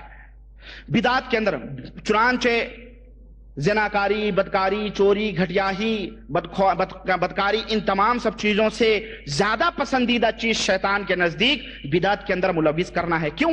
اس لیے کہ جب کوئی آدمی کوئی بدعت کا کام کرتا ہے تو وہ چاہے ارادی طور پر یا غیر ارادی طور پر، شعوری طور پر یا غیر شعوری طور پر، جان بوجھ کر یا نہ جان بوجھ کر، المہم وہ کسی طرح سے بھی نبی کریم صلی اللہ علیہ وسلم کی دشمنی میں ملوث ہوتا ہے۔ نمبر 2، نبی کریم صلی اللہ علیہ وسلم کی سنت کا منکر ہوتا ہے۔ بات سمجھ میں آ رہی؟ چاہے وہ کہے نہ کہے، علم ہے یا نہیں ہے وہ بات الگ ہے، وہ کسی طرح سے ملوث ہوتا ہے۔ کیوں؟ اس لیے کہ بدعت جو ہوتی ہے یہ انبیاء اور رسول کے دعوت و تبلیغ کے مخالف ہوتی ہے۔ بدعت کبھی سنت نہیں ہو سکتی ہے۔ جہاں سنت ہوگی وہاں بدعت نہیں، جہاں بدعت ہوگی وہاں سنت نہیں۔ اس لیے اور دوسری چیز یہ ہے کہ یہی بدعت کفر اور شرک کا دروازہ بھی ہے۔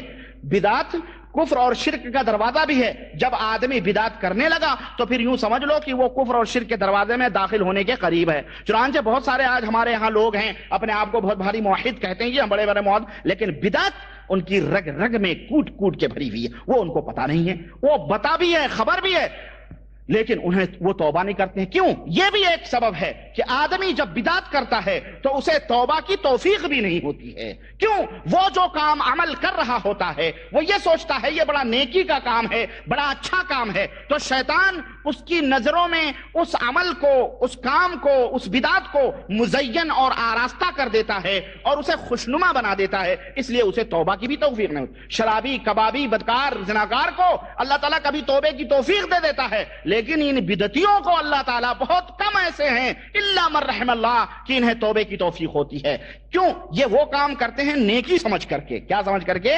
نیکی سمجھ کر کے جوتا مارتے ہیں، دوستی کی آڑ میں محبت کر کے جوتا مارتے ہیں، سمجھ رہے ہیں؟ تو یہ اس لیے ایسے لوگ کبھی سدھر نہیں سکتے جلدی۔ چنانچہ اللہ وحدہ لا شریک نے اس سلسلے میں فرمایا ہے قرآن کریم کے اندر کہ یہ لوگ وہ ہیں جن کے نظروں میں زین لہم الشیطان اعمالہم، شیطان نے ان کی نظروں میں ان کے اعمال کو مزین و آراستہ کر دیا ہے۔ تو جب وہ شیطان کوشش کرتا ہے اس کو بدعت میں ملوث کرنے کے لیے، لیکن جب وہ عاجز آ جاتا ہے کہ چلو بھائی اس کو بدعت کہہ رہا یہ کر وہ کر یہ کر، تیجا 40واں سوئم یہ وہ دنیا جو ہمارے یہاں بدعت رائج ہے میرے بھائی، وہ تو کہنے کی کیا ضرورت ہے۔ تو جب نا امید ہو جاتا ہے تو پھر کیا کرتا ہے؟ تو پھر اب وہ یہ سوچتا ہے اب اس کو کیسے ہم شکار کریں۔ تو تیسرے مرحلے پہ کیا آتا ہے، یعنی ساتھ نہیں چھوڑتا ہے، وہ کوئی نہ کوئی عیب میں ملوث کرتا ہے۔ تیسرے مرحلے میں آتا ہے اور وہ یہ ان کے وہ کیا کرتا ہے کہ ان کو گناہ کبیرہ کے اندر ملوث کرتا ہے۔ چل بھائی بدعت نہیں کیا ٹھیک ہے، چل زناکاری کر لے، چل بدکاری کر لے، یعنی کسی نہ کسی ناحیے سے ان کو بدکاریوں کے اندر ملوث کرنے کی کوشش کرتا ہے، اور وہ اس کے بیچارے اللہ نے اگر رحم فرمایا تو ٹھیک ہے، نہیں تو وہ اس کے شکار ہو جاتے ہیں۔ اللہ وحدہ لا شریک نے قرآن کریم میں فرمایا ان الذین یحبون ان تشیع الفاحشۃ فی الذین آمنوا لہم عذاب علیم فی الدنیا والآخرہ، وہ لوگ جو مومنوں کے اندر بدکاریوں کو، بے حیائیوں کو پھیلانا چاہتے ہیں اور اس کے لیے تگ و دو کر رہے ہیں، کوشش کر رہے ہیں، اللہ نے فرمایا ان کے لیے دنیا اور آخرت میں دردناک عذاب ہے۔ اس لیے کوئی ایسا کام، کوئی ایسا عمل زندگی کے اندر بھلے آپ بدعت سے محفوظ ہیں لیکن ایسا عمل نہ کریں جس کی وجہ سے مومنین فتنے کے اندر پڑیں، انہیں آپ ذریعہ بنیں حرام کاری بدکاری کا، اور برائی کسی بھی ذریعے سے آپ پھیلانے کی کوشش کریں۔ اللہ تعالیٰ نے دنیا میں بہت سارے حلال روزیاں رکھی ہوئی ہیں، آپ حلال روزیوں کی جستجو اور تلاش کریں۔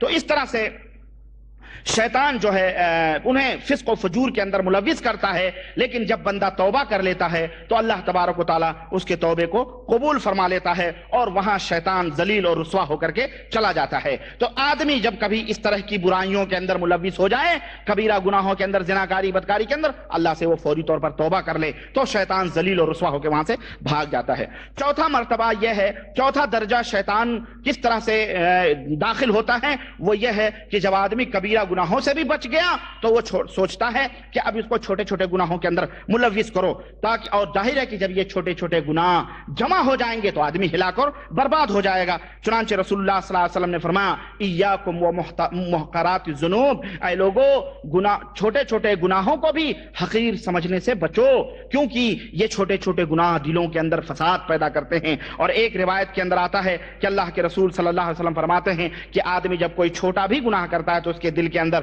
ایک دھبا پڑ جاتا ہے، لیکن جب توبہ کرتا ہے اللہ تعالیٰ سے تو پھر اس کا دل آئینے کی طرح صاف ہو جاتا ہے۔ لیکن اگر وہ توبہ نہیں کرتا ہے تو وہ دھبا پھر دوسرا گناہ، تیسرا گناہ، چوتھا گناہ، اس طرح کر کے وہ پورا دل اس کا سیاہ ہو جاتا ہے۔ اس لیے کبھی اس طرح کے گناہ بھی سرزد ہوں تو اللہ وحدہ لا شریک سے فوری طور پر توبہ کرتا ہے، توبہ کرنا چاہیے۔ یہ تو ہو گیا چھوٹے چھوٹے گناہوں کے اندر ملوث کرنا۔ شیطان ایک اور درجہ ہے گمراہ کرنے کا، وہ کیا ہے؟ وہ یہ ہے کہ ایسے کاموں میں آپ کو پھنسا دیتا ہے، آپ کا دل ایسے کاموں میں لگا دیتا ہے جو اہم کام ہیں، وہ چھڑوا کے ایسے کاموں میں لگا دیتا ہے جس میں کوئی ثواب وغیرہ نہیں ہے۔ یعنی آپ کے ذہن اور دماغ میں یہ تصور بٹھا دیتا ہے کہ یہ چھوٹے چھوٹے کام ہیں، یہ بہت بڑے ہیں، اگر یہ ضائع ہو گئے تو سمجھو سب ضائع ہو جائیں گے، اس طرح کا تصور بٹھا دیتا ہے۔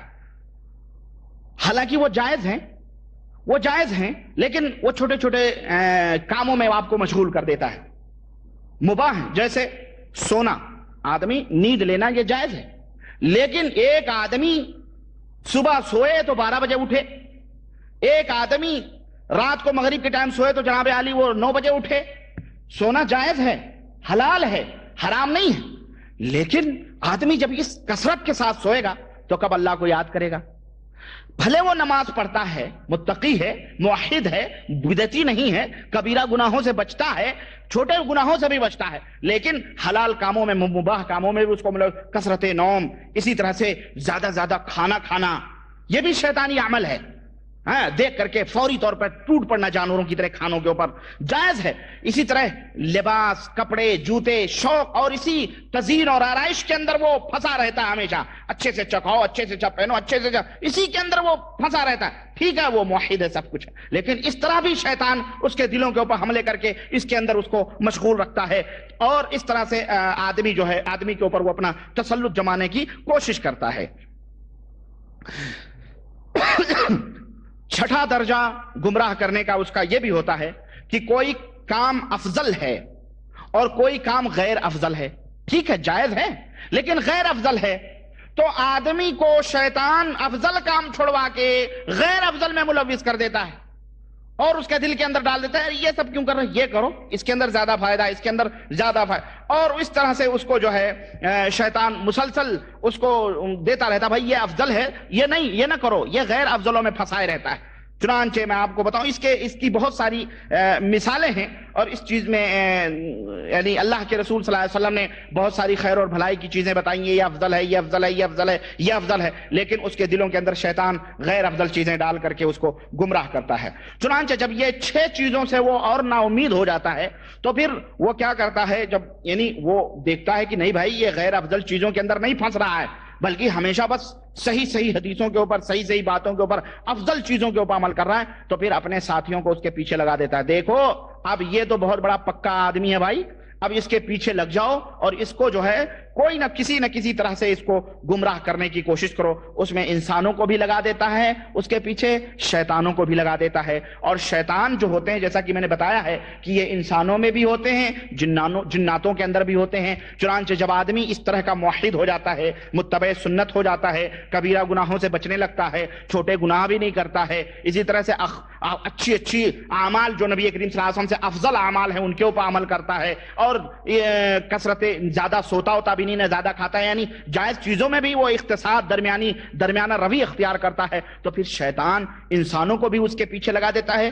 انسانوں کو بھی پیچھے لگا، ارے بھائی یہ تو بہت بڑا ملا ہو گیا، یہ تو بہت بڑی متقی اور پرہیزگار ہو گیا یہ تو، اور اس کے پیچھے لگا دیتا ہے. پھر اس کا مذاق اڑایا جاتا ہے، اس کے پیچھے اس سے کہتے ہیں جی یہ تو اتنی لمبی لمبی داڑھیوں کے مذاق کے پیچھے لگتے ہیں. اسی طرح سے جناب علی اس کے نمازوں، کیا جب دیکھو مسجد کے اندر گھسے رہتے ہو، جب دیکھو اللہ ہی رسول کی بات کرتے رہتے ہو، یہ کوئی بات ہے بھائی، یہ بھی کرو وہ بھی کرو، ہم لوگ ترقی یافتہ لوگ ہیں. اس طرح سے لوگ اس کا مذاق اڑاتے ہیں، اس کا تمسخر اڑاتے ہیں، تو یہ شیطانی عمل ہے. اب یہ اس طرح جیسے کہ ایک صاحب نے سوال بھی کیا تھا کہ جناب ہم نے داڑھی رکھی تھی، ہم اپنے گھر گئے تو ہمیں لوگوں نے مذاق اڑایا تو ہم نے داڑھی مڈا دی ہے نا، اور ہم نے داڑھی صاف کروا دی. تو میرے بھائی یہ شیطان ہے. دیکھیں آپ ماشاءاللہ یہاں سے درست گئے، وہاں شیطان آپ کے پیچھے لگ کے لوگوں نے کہا یہ ملا ہو گیا، یہ ہو گیا، اس کی بیوی بھی بھاگ رہی ہے، ملا جی سے کون شادی کرے. اب کی شادی بھی لگی، داڑھی دیکھ کے اس کے لڑکی کے گھر والے بھٹک گئے، ارے یار یہ ملا جی ہیں، ان سے کیا شادی بیاہ کرنا ہے نا. یہ سمجھتے یہ شیطان ہے. اور یہ سب غیر مسلم نہیں کرتے، یہ ہمارے مسلمان معاشروں میں ہے. جہالت اور شیطان کی اتباع اور شیطان کی روش اختیار کر کر کے اس طرح سے لوگ جو ہے برباد ہوئے ہیں. تو میرے بھائی میرے دوست، ایسی حالت میں آدمی کو چاہیے کہ اللہ وحدہ لا شریک کی طرف رجوع کرے اور اللہ تبارک و تعالی سے پناہ، اللہ تعالی کی طرف اپنا ٹھکانہ ڈھونڈے. تو یہ مراتب اور درجات ہیں شیطان کس طرح سے آدمی کو گمراہ کرتا ہے. اب آئیے کہ انسان کو گمراہ کرنے میں کیا کیا راستے ہیں، کون کون سے طریقے، راستے، گلیاں کیا کیا ہیں، کس طرح سے شیطان گمراہ کرتا ہے. چنانچہ ایک آدمی ہے مثلا 50 برس تک عمل کرتا رہا تو یہ نہیں کہ اب وہ 50 برس عمل کر کے بڑا اچھا اب شیطان اس کا پیچھا چھوڑ دیتا ہے، ہرگز نہیں، بلکہ اس کے آخری لمحے تک شیطان اس کے پیچھے لگا رہتا ہے اور اس کو جو ہے کسی نہ کسی طرح سے گمراہ کرنے کی کوشش کرتا ہے. نمبر 1، باطل چیزوں کو اس کی نظروں میں مزین کرنا. جو ناحق چیزیں ہیں، حرام چیزیں ہیں، باطل چیزیں ہیں، اس کی نظروں میں مزین اور آراستہ کرتا ہے. اور جو حق چیزیں ہیں، جبکہ باطل کی جو شکل و صورت ہے نہایت ہی قبیح، بد شکل، بری شکل و صورت ہے، اور حق جو بات ہے وہ ایک دم روشنی کی طرح چمکدار اور روشن ہے. لیکن شیطان کیا کرتا ہے، انسان کی نظر میں اس حق بات کو قبیح اور بری بنا دیتا ہے اور اور باطل چیز کو اس کی نظر میں بڑا خوبصورت بڑا اچھا بنا دیتا ہے اور اس طرح سے بندوں کو وہ گمراہ کرنے کی کوشش کرتا ہے. چنانچہ شیطان نے جب اللہ تعالیٰ نے اس کو مردود قرار دیا تو شیطان نے کیا کہا لَأُزَيَّنَنَّ لَهُمْ فِي الْأَرْضِ وَلَأُغْوِيَنَّهُمْ أَجْمَعِينَ کہ اے اللہ ہم زمین میں ان کے لیے بہت ساری چیزوں کو مزین اور آراستہ کر دیں گے, خوشنما بنا دیں گے اور انہیں ہم تمام لوگوں کو گمراہ کریں گے. یعنی یہ بھی ہمارا طریقہ ہوگا کہ ہم باطل چیزوں کو ان کی نظروں میں خوبصورت بنا کے پیش کریں گے. علامہ ابن قیم رحمت اللہ علیہ فرماتے ہیں کہ شیطان انسان کے عقل کے اوپر جادو کر دیتا ہے تو خراب اور بدبودار اور برائیاں اس کی نظروں میں حسین اور خوبصورت لگنے لگتی ہیں. تو وہ کیا کرتا اور جو فائدہ مند چیز ہوتی ہے اسے انسان کی نظر میں ایسا بنا دیتا ہے کہ انسان سوچنے لگتا ہے اس میں کوئی فائدہ نہیں ہے, اور جو غیر فائدہ مند چیز ہوتی ہے وہ شیطان اس کی عقل پہ ایسا پردہ ڈال دیتا ہے کہ وہ اسے اس میں فائدہ نظر آنے لگتا ہے. اور کتنے لوگ اس برائی کے اندر ملوث ہوئے, کتنے لوگوں کو شیطان نے اس طرح سے غیر فائدہ مند چیزوں کو ان کی نظروں میں خوبصورت بنا کر کے پیش کیا کہ اللہ کی پناہ ان کے چنانچہ لوگوں کے دلوں کے اندر اس نے جو ہے بتوں کی عبادت کو خوبصورت بنا دیا, بتوں کی عبادت کرنے کو ان کی نظروں میں حسین اور خوبصورت بنا دیا. آپس کے جو رشتے اور ناطے ہیں ان کو کاٹنے میں شیطان نے ان کی نظروں میں مزین کر دیا. اسی طرح لڑکیوں کو زندہ درگور کرنے کو شیطان نے لوگوں کی نظروں میں مزین کر دیا. اسی طرح سے جنت کے اندر کامیابی حاصل کرنے کو شیطان نے ان کی نظروں میں برا بنا دیا, اور کفر اور فسق اور فجور کو ان کی نظروں میں خوبصورت بنا دیا. شرک کو تعظیم اور تبرک کی شکل میں لوگوں کے ذہنوں میں ڈال دیا کہ جی یہ کرو گے تو یہ فلانے شخصیت کی بڑی بھاری تعظیم ہے, ان کی بہت بڑی توقیر ہے, اس لیے ان کے ساتھ یہ اعمال کرو, یہ شرکیہ اعمال کرو. اسی طرح سے کفر کو اللہ وحدہ لا شریک کے صفات میں کا انکار کرنے کو کسی کی نظروں میں مزین اور آراستہ کر دیا. اسی طرح سے امر بالمعروف نہی عن المنکر کو لوگوں کی نظروں میں بگاڑ دیا اور کہا یہ کیا تم متوع کے کام کر رہے ہو, جس کو دیکھ رہے ہو نصیحتیں کر رہے ہو, جس کو چاہ رہے ہو برائیوں سے منع کرو, بھائی لوگوں کو چھوڑ دو اپنی حالتوں پر. اس طرح سے لوگوں کی نظروں میں اس عمل کو بھی اس نے کر دیا. اسی طرح سے غرض کی ہر طرف اسی طرح سے جو سنت تھی اس سنت کو لوگوں کی نظروں میں برا بنا دیا, اور جو سنت نہیں ہے اس کو لوگوں کی نظروں میں خوبصورت بنا دیا. اگر آپ کہیں جناب علی ہے نبی کریم صلی اللہ علیہ وسلم کی سنت نہیں ہے تو آپ کو الٹا جو ہے چانپ چڑھائیں گے اور آپ کو دھمکیاں دیں گے اور آپ کو کہیں گے ایسا نہیں ویسا.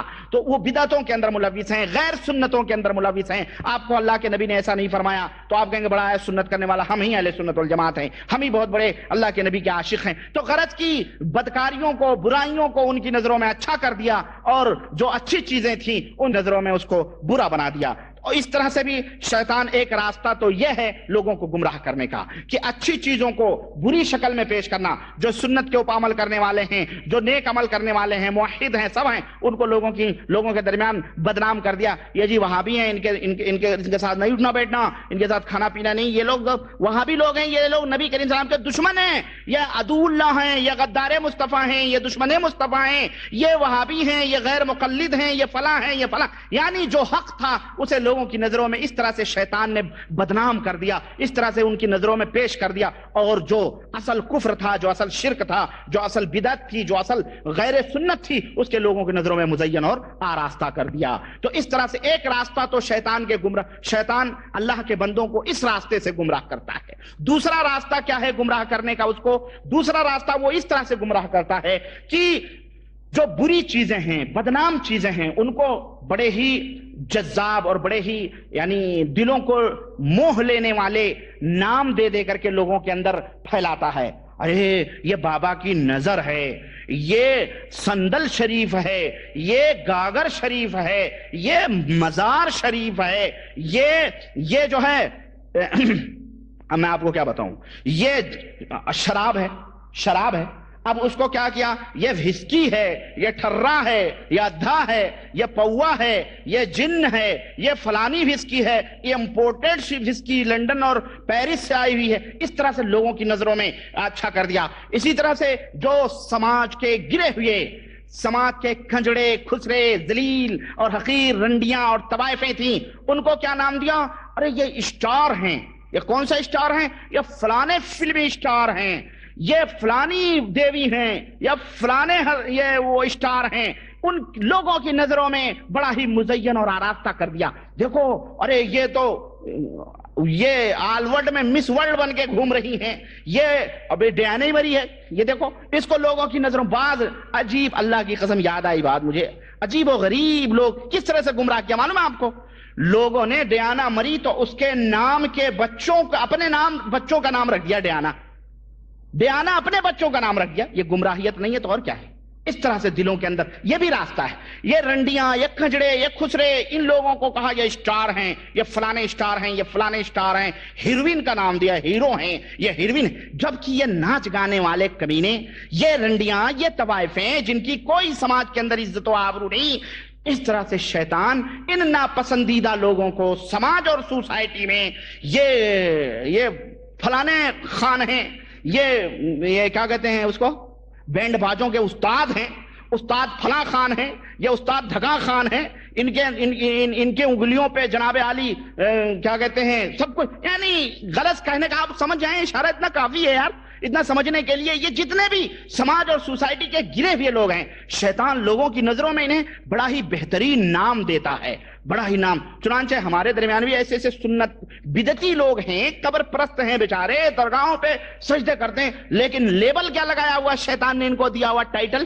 اہل سنت والجماعت۔ اوہو بہت بڑے یعنی دنیا دھوکہ کھا جائے۔ تو ایسے ہی برائیوں کو اچھا نام دے کر کے سماج کے اندر جو ہے اس طرح سے لوگوں کو گمراہ کرتے ہیں۔ چنانچہ یہ کام شیطان نے کب سے کرنا شروع کیا پتہ ہے آپ کو؟ آپ کہو گے جناب ہو سکتا ہے آپ ادھر ادھر کی مار رہے ہو، لائیں قرآن کریم میں شیطان نے سب سے بہترین نام دیا ہے ایک چیز کو۔ چنانچہ حضرت بابا آدم علیہ السلام اور حضرت مائی حوا جب جنت میں تھیں تو اللہ تعالیٰ نے کیا کہا تھا؟ دیکھنا یہ درخت حرام ہے، یہ درخت کیا ہے؟ حرام ہے، اس درخت کے پیچھے نہ پڑنا، اس درخت کے قریب نہ جانا۔ شیطان آیا تو کیا کہا معلوم ہے؟ کہتا ہے ہل ادلک علی شجرۃ الخلد وملک لا یبلی۔ آدم کیا میں تمہیں ایک ایسے درخت کیا تجھے میں ایک ایسا درخت نہ بتلاؤں جو ہمیشہ جنتی درخت ہے، جنتی درخت ہے، وہ ملک لا یبلا، اور ایسی حکومت کے بارے میں تجھے نہ بتاؤں جو کبھی پرانی ہونے والی نہیں ہے۔ یعنی ایسے درخت کی طرف میں تمہیں بات رہنمائی کرتا ہوں کہ اگر تم کھا لو گے تو ہمیشہ جنت میں رہو گے، ہمیشہ اسی کے مالک بنے رہو گے، یہ کبھی تم سے ہٹ نہیں سکتی۔ تو اس نے اس شجرہ محرمہ کو، جو اللہ نے کہا کہ یہ شجرہ ملعونہ ہے، ملعون یعنی اللہ کی یعنی حرام درخت ہے، شیطان نے کیا کہا؟ شجرۃ الخلد اس کا نام دیا۔ کیا نام دیا؟ شجرۃ الخلد نام دیا اس کا۔ دیکھیں ایک بری چیز تھی وہ، اللہ نے اس کو حرام قرار دیا تھا، شیطان نے آدم کی نظر میں اسے کہا شجرۃ الخلد ہے یہ۔ اس طرح سے حضرت آدم علیہ السلام کو دھوکہ دے کر کے اسے پھنسا دیا۔ اسی طرح سے اور بہت ساری چیزیں ہیں جو چنانچہ آج بے پردگی کو لوگوں نے کہا ارے یہ عورت پردے میں رہتی ہے، ارے انسانوں کا ایک بہت بڑا طبقہ ترقی سے پردے کی وجہ سے رکا ہوا ہے، یہ پردی یہ دقیانوسیت ہے، یہ کیا پردہ، ارے نکلو پردوں سے، آزادی زندگی حاصل کرو، آزاد گھومو روڈوں کے اوپر۔ جانتے ہیں یہ کون لوگ ہیں آزادی کی طرف بول؟ اور یہ ہمارے گھروں کی عورتیں، اللہ انہیں ہدایت دے، ہماری بہنوں کو ہماری ماؤں کو ان کو سمجھنا چاہیے، یہ تیری عصمت اور تیری عزت و آبرو کی چادر کو چوراہوں کے اوپر نیلام کرنے والے شیطان ہیں، جو اپنی ہوس اور اپنی شہوت کو بجھانا چاہتے ہیں، تجھے بے پردہ لا کر کے تجھ سے کام کروانا چاہتے ہیں، تو گھروں میں بیٹھ کے ملکہ بنی رہے، وہ ان کو گوارا نہیں ہے، یہ خود بزدل ہجڑے ہو چکے ہیں، اب کام کرتے کرتے ان کی کمریں درد کرنے لگی ہیں، تو انہوں نے سوچا عورتوں کو بھی سوارا لیا جائے، تو مرد فیکٹری کے اندر پس رہا ہے، عورت جا کر کے کسی کمپنی کے اندر پس رہی ہے، اور کام کیا دیا وہ معلوم ہے آپ کو پتہ ہے ان لوگوں کو کیا نام دیا جاتا ہے جو ہے کمپنیوں کے اندر؟ یہ آفس سیکریٹری ہے، اس کو کیا کہتے ہیں؟ Personal secretary. عورتوں کی سوکنیں ہوتی ہیں گھروں میں، بیویاں ہمیشہ سونگتی رہتی ہیں کوٹ ان کے، ہمیشہ ان کے کپڑوں کے جائزے لیتے، کہیں لپسٹک پسٹک تو نہیں لگی ہے. آفس سے جیسے ہی شوہر آتا ہے کوٹ اتارنے کے لیے ہمیشہ چاروں طرف کا معائنہ عورت کر لی. کیوں؟ بیچاری آفس سیکرٹری بنا کے گھروں میں رکھتے ہیں، ٹائپسٹ ہیں یا فلانی ہیں یا آفس. وہ آفس سیکرٹری نہیں ہوتی، وہ دوسری بیوی ہوتی ہے نالائقوں کی. اس طرح سے عورتوں کو باہر کر کے اور بے پردہ کر کے اس طرح ان کی ذلت، اور ان کو بڑا بھاری مقام دیا ہوا ہے. اسی طرح سے اختلاط کو لڑکے لڑکیاں ایک اسکول میں کالج میں پڑھتے ہیں، جہاں پہ اختلاط ہے، جہاں پہ ملاپ ہے، اس کو کیا کہتے ہیں؟ یہ ترقی یافتہ زمانہ ہے. ارے لڑکے لڑکوں کو ایک ساتھ رہنے دو، ملنے دو، ایک دوسرے کو ارینجمنٹ کر رہے ہیں، ایک دوسرے کو سمجھنے کی ان کو موقع دیا جائے اور ان کو سمجھایا جائے. اسی طرح سے جو فاسق و فاجر گانے والے ہیں، گانے ناچنے والے ہیں، ان کو اس طرح سے نام دیا ہوا ہے. اسی طرح یعنی یہ لوگوں ایسے ایسے نام دیے ہیں تاکہ لوگوں کے دل اس کی طرف مائل ہوں. اسٹار آ رہے ہیں تو پتہ نہیں کون سے اسٹار ہیں بھائی، اسٹار تو آسمانوں پہ ہوتے ہیں، ہم وہ کون سے اسٹار آئے ہیں چل کے دیکھیں تو ان میں جا کے پھنسا. تو اس طرح سے شیطان مزین. تو یہ بھی ایک راستہ ہے کہ برائیوں کو اچھا نام دیتا ہے شیطان تاکہ لوگ اس کے اندر پھنسیں اور اس کے اندر جو ہے ملوث ہوں. اسی طرح سے اللہ کی جو اطاعتیں ہیں، اللہ کی جو عبادتیں ہیں، اللہ رسول کی جو اطاعت اور فرما برداری کے نام ہیں، ان ناموں کو لوگوں کی نظروں میں ان کو غلط نام دینا، ان کو برا نام دے کر کے لوگوں کے اندر پھیلانا. جبکہ حق جو ہے ایک روشنی ہے اور ایک نور ہے جو ہمیشہ بلند رہتا ہے، لیکن اس کو شیطان غلط نام دیتا ہے. چنانچہ قوم عاد جو تھی، قوم عاد، اللہ رب العزت نے ان کی طرف جو ہے اپنے حضرت ہود علیہ السلام کو بھیجا.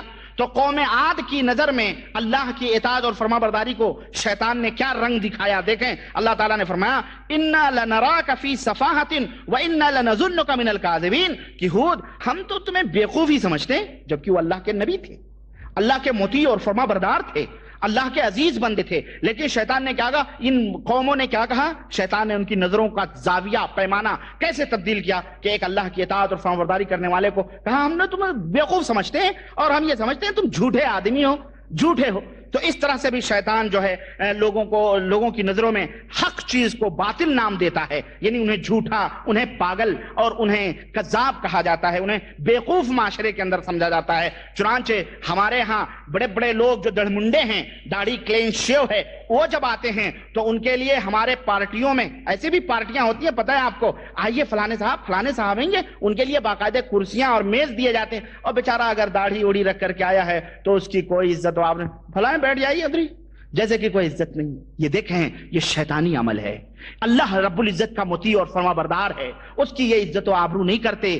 فاسق و فاجر بیچارہ دڑمنڈا وہ آ کر کے اس کو جو ہے کیا کہتے ہیں، بڑی بڑی کرسیاں دیتے ہیں. اسی طرح سے اور انہیں داڑھی والوں کو، اللہ کے اطاعت گزاروں کو، ان کو بیوقوف سمجھا جاتا ہے. بیوقوف ہے جیسے آج کل کوئی بیٹیاں بھی نہیں دینے کو تیار ہوتا. جناب ایک صاحب نے کہا ہم نے داڑھی رکھی ہے، ہماری شادی بھی، وہ بیوی نہیں ٹکتی ہے بلکہ اس کو گھر والے کہتے داڑھی صاف کر. بڑے بڑے نوابوں نے حج کیا ہے، تو حج کر کے آیا تو ہی داڑھی رکھ لیا.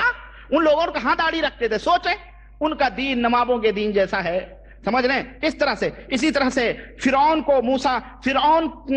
کی قوم جو تھی ان کے دلوں میں بھی شیطان نے کس طرح سے گھر کیا ہوا تھا کہ موسیٰ علیہ السلام، ہارون علیہ السلام کو وہ دونوں جادوگر سمجھتے تھے، کہتے تھے یہ دونوں جادوگر ہیں. نبی کریم صلی اللہ علیہ وسلم کو کفار مکہ نے، مشرکین مکہ نے کیا کچھ نہیں کہا، پاگل کہا، مجنوں کہا، دیوانہ کہا، بیوقوف کہا، شاعر کہا، اور کہا کہ اس کے اوپر جادو کیا گیا ہے، اس کے اوپر جناتوں کا حملہ ہے، شیطانوں. ایسے ایسے نام القاب سے یاد کیا جاتا ہے اللہ کے مطیع اور فرما بردار بندوں کو. چنانچہ نبی کریم صلی اللہ علیہ وسلم کے بارے میں کہا گیا قال الظالمون ان تتبعون الا رجلا مسحورا. ان کفار و مشرکین نے نبی کے بارے میں کہا، اللہ تعالیٰ نے فرمایا کہ یہ ظالم کہتے ہیں کہ تو ایسے لوگوں کی پیروی کرتے ہو جو جس کے اوپر جادو کیا گیا ہے. چنانچہ جادوگری کو اللہ کے نبی کریم صلی اللہ علیہ وسلم کی طرف منسوب کیا گیا. اور یہ آیتیں اس سلسلے میں بہت ہیں. اسی طرح سے نبی کریم صلی اللہ علیہ وسلم کے جو متبع اور پیروکار لوگ تھے کفار مکہ نے انہیں کیا نام دیا تھا معلوم ہے؟ کہ یہ صابی لوگ ہیں. کون لوگ ہیں؟ صابی کہتے ہیں باپ داداؤں کے دین سے پھر جانے والا. تو کفار مشرکین سیرت اٹھائیے، اس میں قرآن کے اندر والصائبین والذین آمنوا ویہود ونصارى والصابئین، صابئین کا لفظ آتا ہے. صابی یعنی یہ صابی لوگ ہیں، یعنی باپ داداؤں کے دین سے پھرے ہوئے لوگ ہیں. تو نبی کریم صلی اللہ علیہ وسلم کے صحابی کو انہوں نے صابی کہا. کیا کہا؟ صابی کہا. تو اس طرح سے انہیں غلط نام دے کر کے معاشرے میں بدنام کیا جاتا ہے. آج بھی متبع سنت لوگوں کو، اللہ کے نیک بندوں کو، موحدین کو وہابی کہا جاتا ہے. وہی ڈپارٹمنٹ ہے شرک و کفر کا. وہی چیلے چاپڑ چلے آ رہے ہیں. اس زمانے میں صحابہ کو، نبی کے ماننے والوں کو صابی کہا جاتا تھا، آج نبی کے ماننے والوں کو وہابی کہا جاتا ہے. بات سمجھ میں آ گئی؟ یہ ہے، اس طرح سے غلط نام دے دے کر کے ان کو بدنام کیا جاتا ہے. اور ہمیشہ شیطان، ہمیشہ، اور موجودہ دور میں ایک اور نام دیا جاتا ہے. ارے بڑے متشدد لوگ ہیں یار، متطرف لوگ ہیں، یہ دقیانوس لوگ ہیں، یہ تشدد پسند لوگ ہیں، اور یہ آتنکواد لوگ ہیں. آتنکوادی بھی کہا جاتا ہے. سمجھ رہے ہیں؟ تو اس طرح کے غلط نام اللہ اور رسول کے متبعین کو دیا جاتا ہے. تو یہ بھی شیطان کا دھوکہ ہے. اور جو عورت باپردہ ہو، نیک ہو، صالحہ ہو، اس کو کہا جاتا ہے یہ دقیانوسی عورت ہے. ایسے یہ پچھڑی ہوئی قوم کے لوگ ہیں. اس طرح سے شیطان اچھے کاموں کو، اچھے اللہ کی اطاعت اور فرما برداری کو غلط نام دے کر کے سماج اور سوسائٹی میں بدنام کر کے ان کو حق بات کے قبول کرنے سے دور رکھتا ہے. کہ نہ یہ وہابی کی مجلس میں بیٹھیں، نہ ان کی باتیں سنیں، نہ ان سے رشتہ نکاح کریں، نہ ان کو، یہاں تک کہ جناب ان سے سلام کرو تو 10 دفعہ 7 دفعہ ہاتھ دھو لو. یہاں تک شیطان نے ان کے دلوں میں ڈالا ہوا ہے. اب آپ سوچیں کہاں سے ہدایت ملے گی؟ اسی طرح سے شیطان جو ہے جب کسی کو گمراہ، اور باتیں اللہ کی قسم میں آپ کو کیا بتاؤں، احادیث میں ایک سے ایک باتیں ہیں، عجیب و غریب باتیں. شیطان کس طرح سے گمراہ کرتا ہے، کتنے درجات ہیں. میں آپ کو تفصیل میں لے جاؤں تو آپ کہیں گے کہ آپ تو ہمیں علاج و معالجے کی بات کر رہے تھے، جنات سے کیسے بچا جائے، اور آپ یہ کہاں سے آپ یہ ٹاپک اٹھا لیے. میرے بھائی یہ ٹاپک آپ نہیں سمجھو گے تو آپ کیا علاج و معالجہ کرو گے؟ آپ کو کیا انجیکشن دے دیا گیا اور پرہیز نہ کریں آپ تو آپ صحیح ہو سکتے ہیں؟ ہرگز نہیں. یہ تمام سب حقیقتیں ہیں جن کے جاننے کی بہت سخت ضرورت ہے. اور میں علاج کو اسی لیے پیچھے رکھا ہوں کہ میں بعد میں اس کو بتاؤں گا. پہلے یہ تمام سب چیزیں جو ہیں ضرورت کی، ایمان کو صاف اور ستھرا رکھنے کی، وہ پہلے آپ لوگ غور سے سن لو. اور اس سلسلے میں بہت سارے واقعات بھی ہیں کہ شیطان ایک بیک کسی کو نہیں گمراہ کرتا ہے بلکہ دھیرے دھیرے گمراہ کرتا ہے. اور میں چاہ رہا تھا کہ میں وہ واقعہ آپ کے سامنے بیان کروں، اور بھی بہت ساری باتیں، لیکن میں مختصر طور پہ ایک واقعہ اور 2 واقعے میں رکھتا ہوں. حضرت عبداللہ ابن منبہ، حضرت وہب ابن منبہ سے روایت ہے. وہ کہتے ہیں کہ بنی اسرائیل میں ایک بہت بڑا پادری تھا، یعنی صوفی تھا. بنی اسرائیل میں ایک بہت بڑا صوفی تھا. وہ اپنے گھر میں ایک اس کا بہت بڑا گھر تھا، اس میں دوسری منزل پر اس نے اپنا عبادت خانہ بنایا تھا، وہیں عبادت کر رہا تھا. اسی بستی کے اندر، اسی گاؤں کے اندر 3 بھائی رہتے تھے. انہیں کچھ جہاد وہاد کرنے جانا ہوا تو ان کے پاس ایک بہن تھی، بڑی خوبصورت کنواری اور حسین و جمیل بہن تھی. ان لوگوں نے سوچا اب ہم جہاد میں جا رہے ہیں، بہن کو کس کے حوالے چھوڑ کے جائیں. چنانچہ انہوں نے کہا اس محلے میں، اس بستی میں ایک بہت بڑا عبادت گزار صوفی صاحب ہیں، ان کے حوالے کر دو. چنانچہ وہ صوفی صاحب کے پاس آئے اور کہنے لگے حضرت ایسا ایسا معاملہ ہے، ہم لوگ جا رہے ہیں ہماری بہن کی عبادت کو. انہوں نے کہا اعوذ باللہ، نہیں بھائی دور کرو، ہم یہ سب چکروں میں نہیں پڑیں گے. لیکن اب وہ بیچارے کریں تو کون سا، کس کے گھر کرتے ہیں، کوئی غلط کام کر بیٹھے، اس لیے اب اس کو برابر اصرار کرتے رہے، آپ رکھ لو، آپ کسی طرح سے اس کی حفاظت کرو، ہم لوگ واپس آ جائیں گے جہاز سے. چنانچہ آخرکار وہ صوفی راضی ہو گئے. صوفی صاحب راضی ہو گئے، کہنے لگے ٹھیک ہے، ہمارا یہ عبادت خانہ ہمارا اوپر ہے اور یہ ہمارا گھر ہے، ایک کمرے میں اس کو رکھ دو. اس کمرے میں ڈال کے وہ تینوں چلے گئے. اب صوفی صاحب کیا کرتے تھے، رات بھر عبادت کرتے تھے، دن بھر بھی عبادت کرتے تھے. کھانے کا وقت ہوتا، کھانا بناتے اور کھانا بنا کے اپنے عبادت خانے کے دروازے پر وہ کھانا رکھ دیتے اور اپنا اندر اوپر چڑھ جاتے اور اوپر سے آواز دیتے تو وہ لڑکی نکلتی اور وہ کھانا عبادت خانے کے دروازے سے لے کر کے اپنے گھر میں چلی جاتی. ایک زمانے تک ایسے چلتا رہا. شیطان آیا، ابلیس آیا. ابلیس نے کہا صوفی صاحب یہ بڑی غیر مروتی کی بات ہے، آپ ایسا کرو، یہ بھی کوئی آپ اپنے دروازے پہ کھانا رکھ دیتے ہو. ارے بھائی زیادہ سے زیادہ آپ یہ نہ کرو، وہ لڑکی بار بار اپنے گھر سے نکلتی ہے، لوگ دیکھیں گے، ہو سکتا کوئی بھگا لے جائے. ایسا کرو کہ اس کو کھانے کو اس کے دروازے پہ رکھ دو، اپنے دروازے پہ رکھنے کے بجائے وہ لڑکی کے دروازے پہ رکھ دو. صوفی نے کہا نہیں بھائی بس میں یہی میں آگے نہیں بڑھنا چاہتا. بولے نہیں، 2 دن 4 دن 10 دن مسلسل اس کے دل میں ابلیس جو آ کے، ابلیس انسانی شکل میں، یہ نہ سوچیں کہ دل میں آتا رہا، ابلیس انسانی شکل میں آ کر کے ان کو سمجھاتا رہا. چنانچہ صوفی صاحب راضی ہو گئے اور صوفی صاحب نے لے جا کر کے اس کے دروازے پہ رکھنا شروع کیا اور عبادت خانے پہ چڑھ کے آواز دیتے تو وہ لڑکی بجائے باہر نکلنے کے اپنے دروازے پہ لے لیتی. چنانچہ اس طرح سے یہ بھی زمانہ چلتا رہا. پھر ابلیس آیا اور ابلیس کہا بھائی آپ کو اور زیادہ ثواب چاہیے، آپ تو عبادت کرتے ہیں نا، تو اللہ سے قریب ہونے کا ایک اور راستہ میں بتلاتا ہوں. وہ کیا ہے؟ کہا انسانیت سے پیار کرنا چاہیے، محبت کرنا چاہیے. یہ کون سی بات ہے کہ آپ دروازے پہ چھوڑ کر کے چلے جاتے ہیں اس کے دروازے پہ؟ آپ ایسا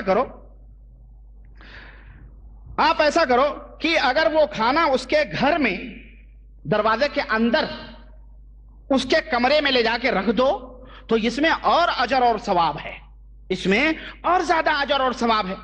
چنانچہ وہ انکار کیا صوفی صاحب نے، کہا نہیں، لیکن پھر بھی برابر وہ لگا رہا. چنانچہ اب وہ چل کے کھانا اس کے گھر میں دروازے کے اندر صوفی صاحب رکھنے لگے. یہ ایک زمانہ اس کے اوپر بھی گزرا. پھر ابلیس آیا اور پھر کہا آپ تو بہت زیادہ خیر خواہ ہیں، ماشاءاللہ آپ تو بہت زیادہ نیکی کمانے کے فکر میں رہتے ہیں، تو کیا اچھا ہوتا کہ وہ تو بیچاری اکیلے رہتے ایک زمانہ گزر گیا ہے، وحشت محسوس کر رہی ہوگی، آپ اسے تھوڑی گفتگو بھی کریں، بات بھی کریں، انسان ہے، آپ بھی انسان ہیں اور درد دل کے واسطے پیدا کیا انسان کو درد دل کے، تو آپ بھی ذرا بات کریں. اس نے کہا نہیں میں بات چیت نہیں کروں گا، بات کروں گا مشکل ہو جائے. کہا نہیں کوئی مشکل نہیں ہے، آپ بات کریں، انسان ہے، وہ بھی ایک انسان ہے. چنانچہ انہوں نے ایک زمانہ گزرا.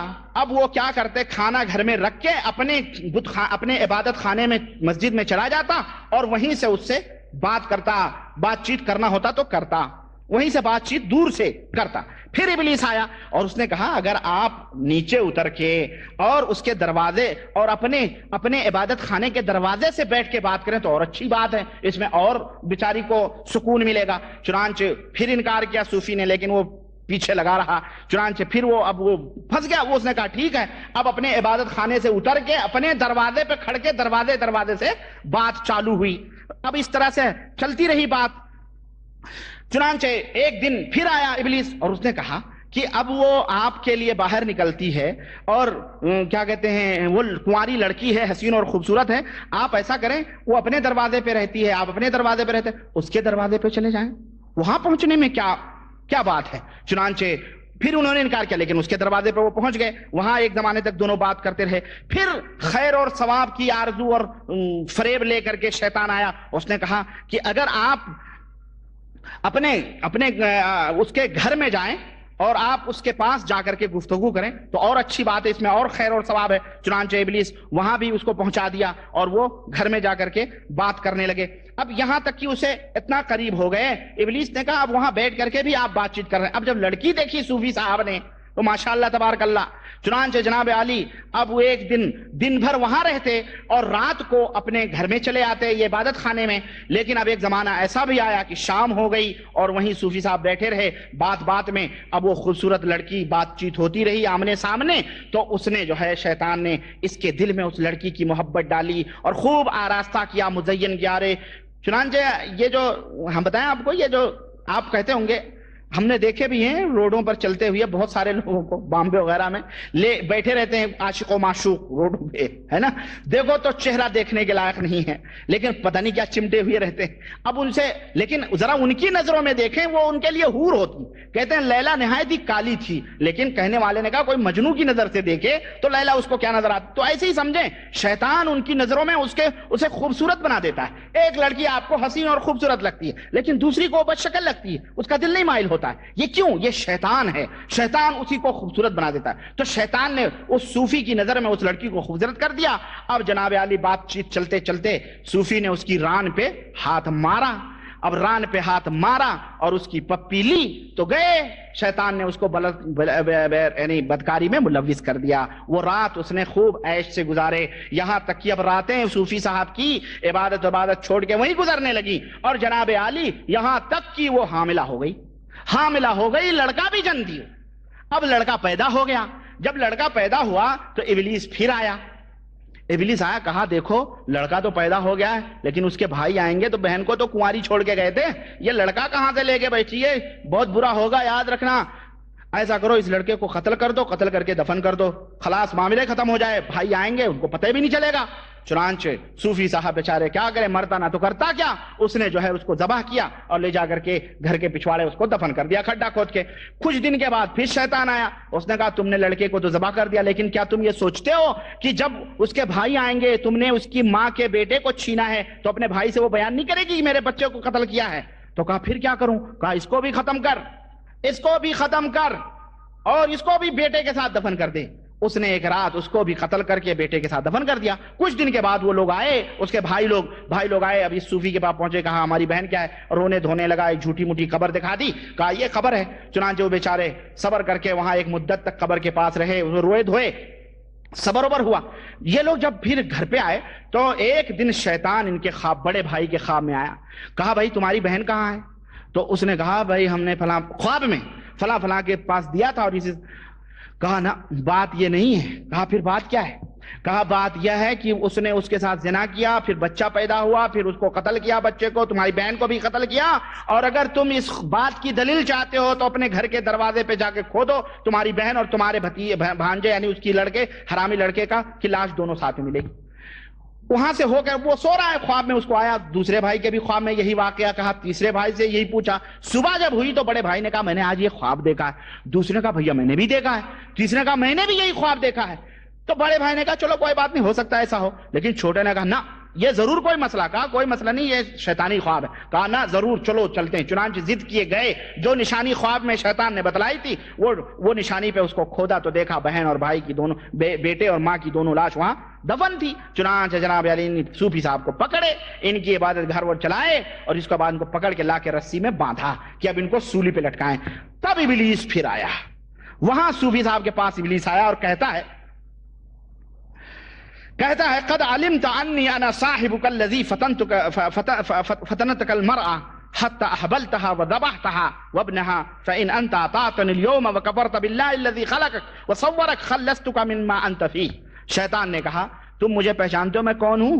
میں وہی ہوں جس نے تمہیں لڑکی کی وجہ سے فتنے میں ڈالا. میں وہی ابلیس ہوں. آج میں تمہیں نجات دے سکتا ہوں.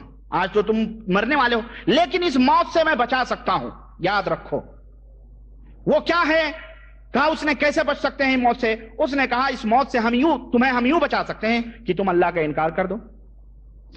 اللہ کا انکار کر دو اور جیسا میں کہہ رہا ہوں ایسا کرو. جس نے تمہیں پیدا کیا, جس نے تمہیں شکل و صورت بنائی, اس کا تم انکار کر دو, میں تمہیں نجات دیتا ہوں. صوفی مرتا نہ کرتا کیا؟ اس نے کہا چلو میں اللہ کو نہیں مانتا. خلاص اللہ کو نہیں مانتا, اتنا کہنا تھا.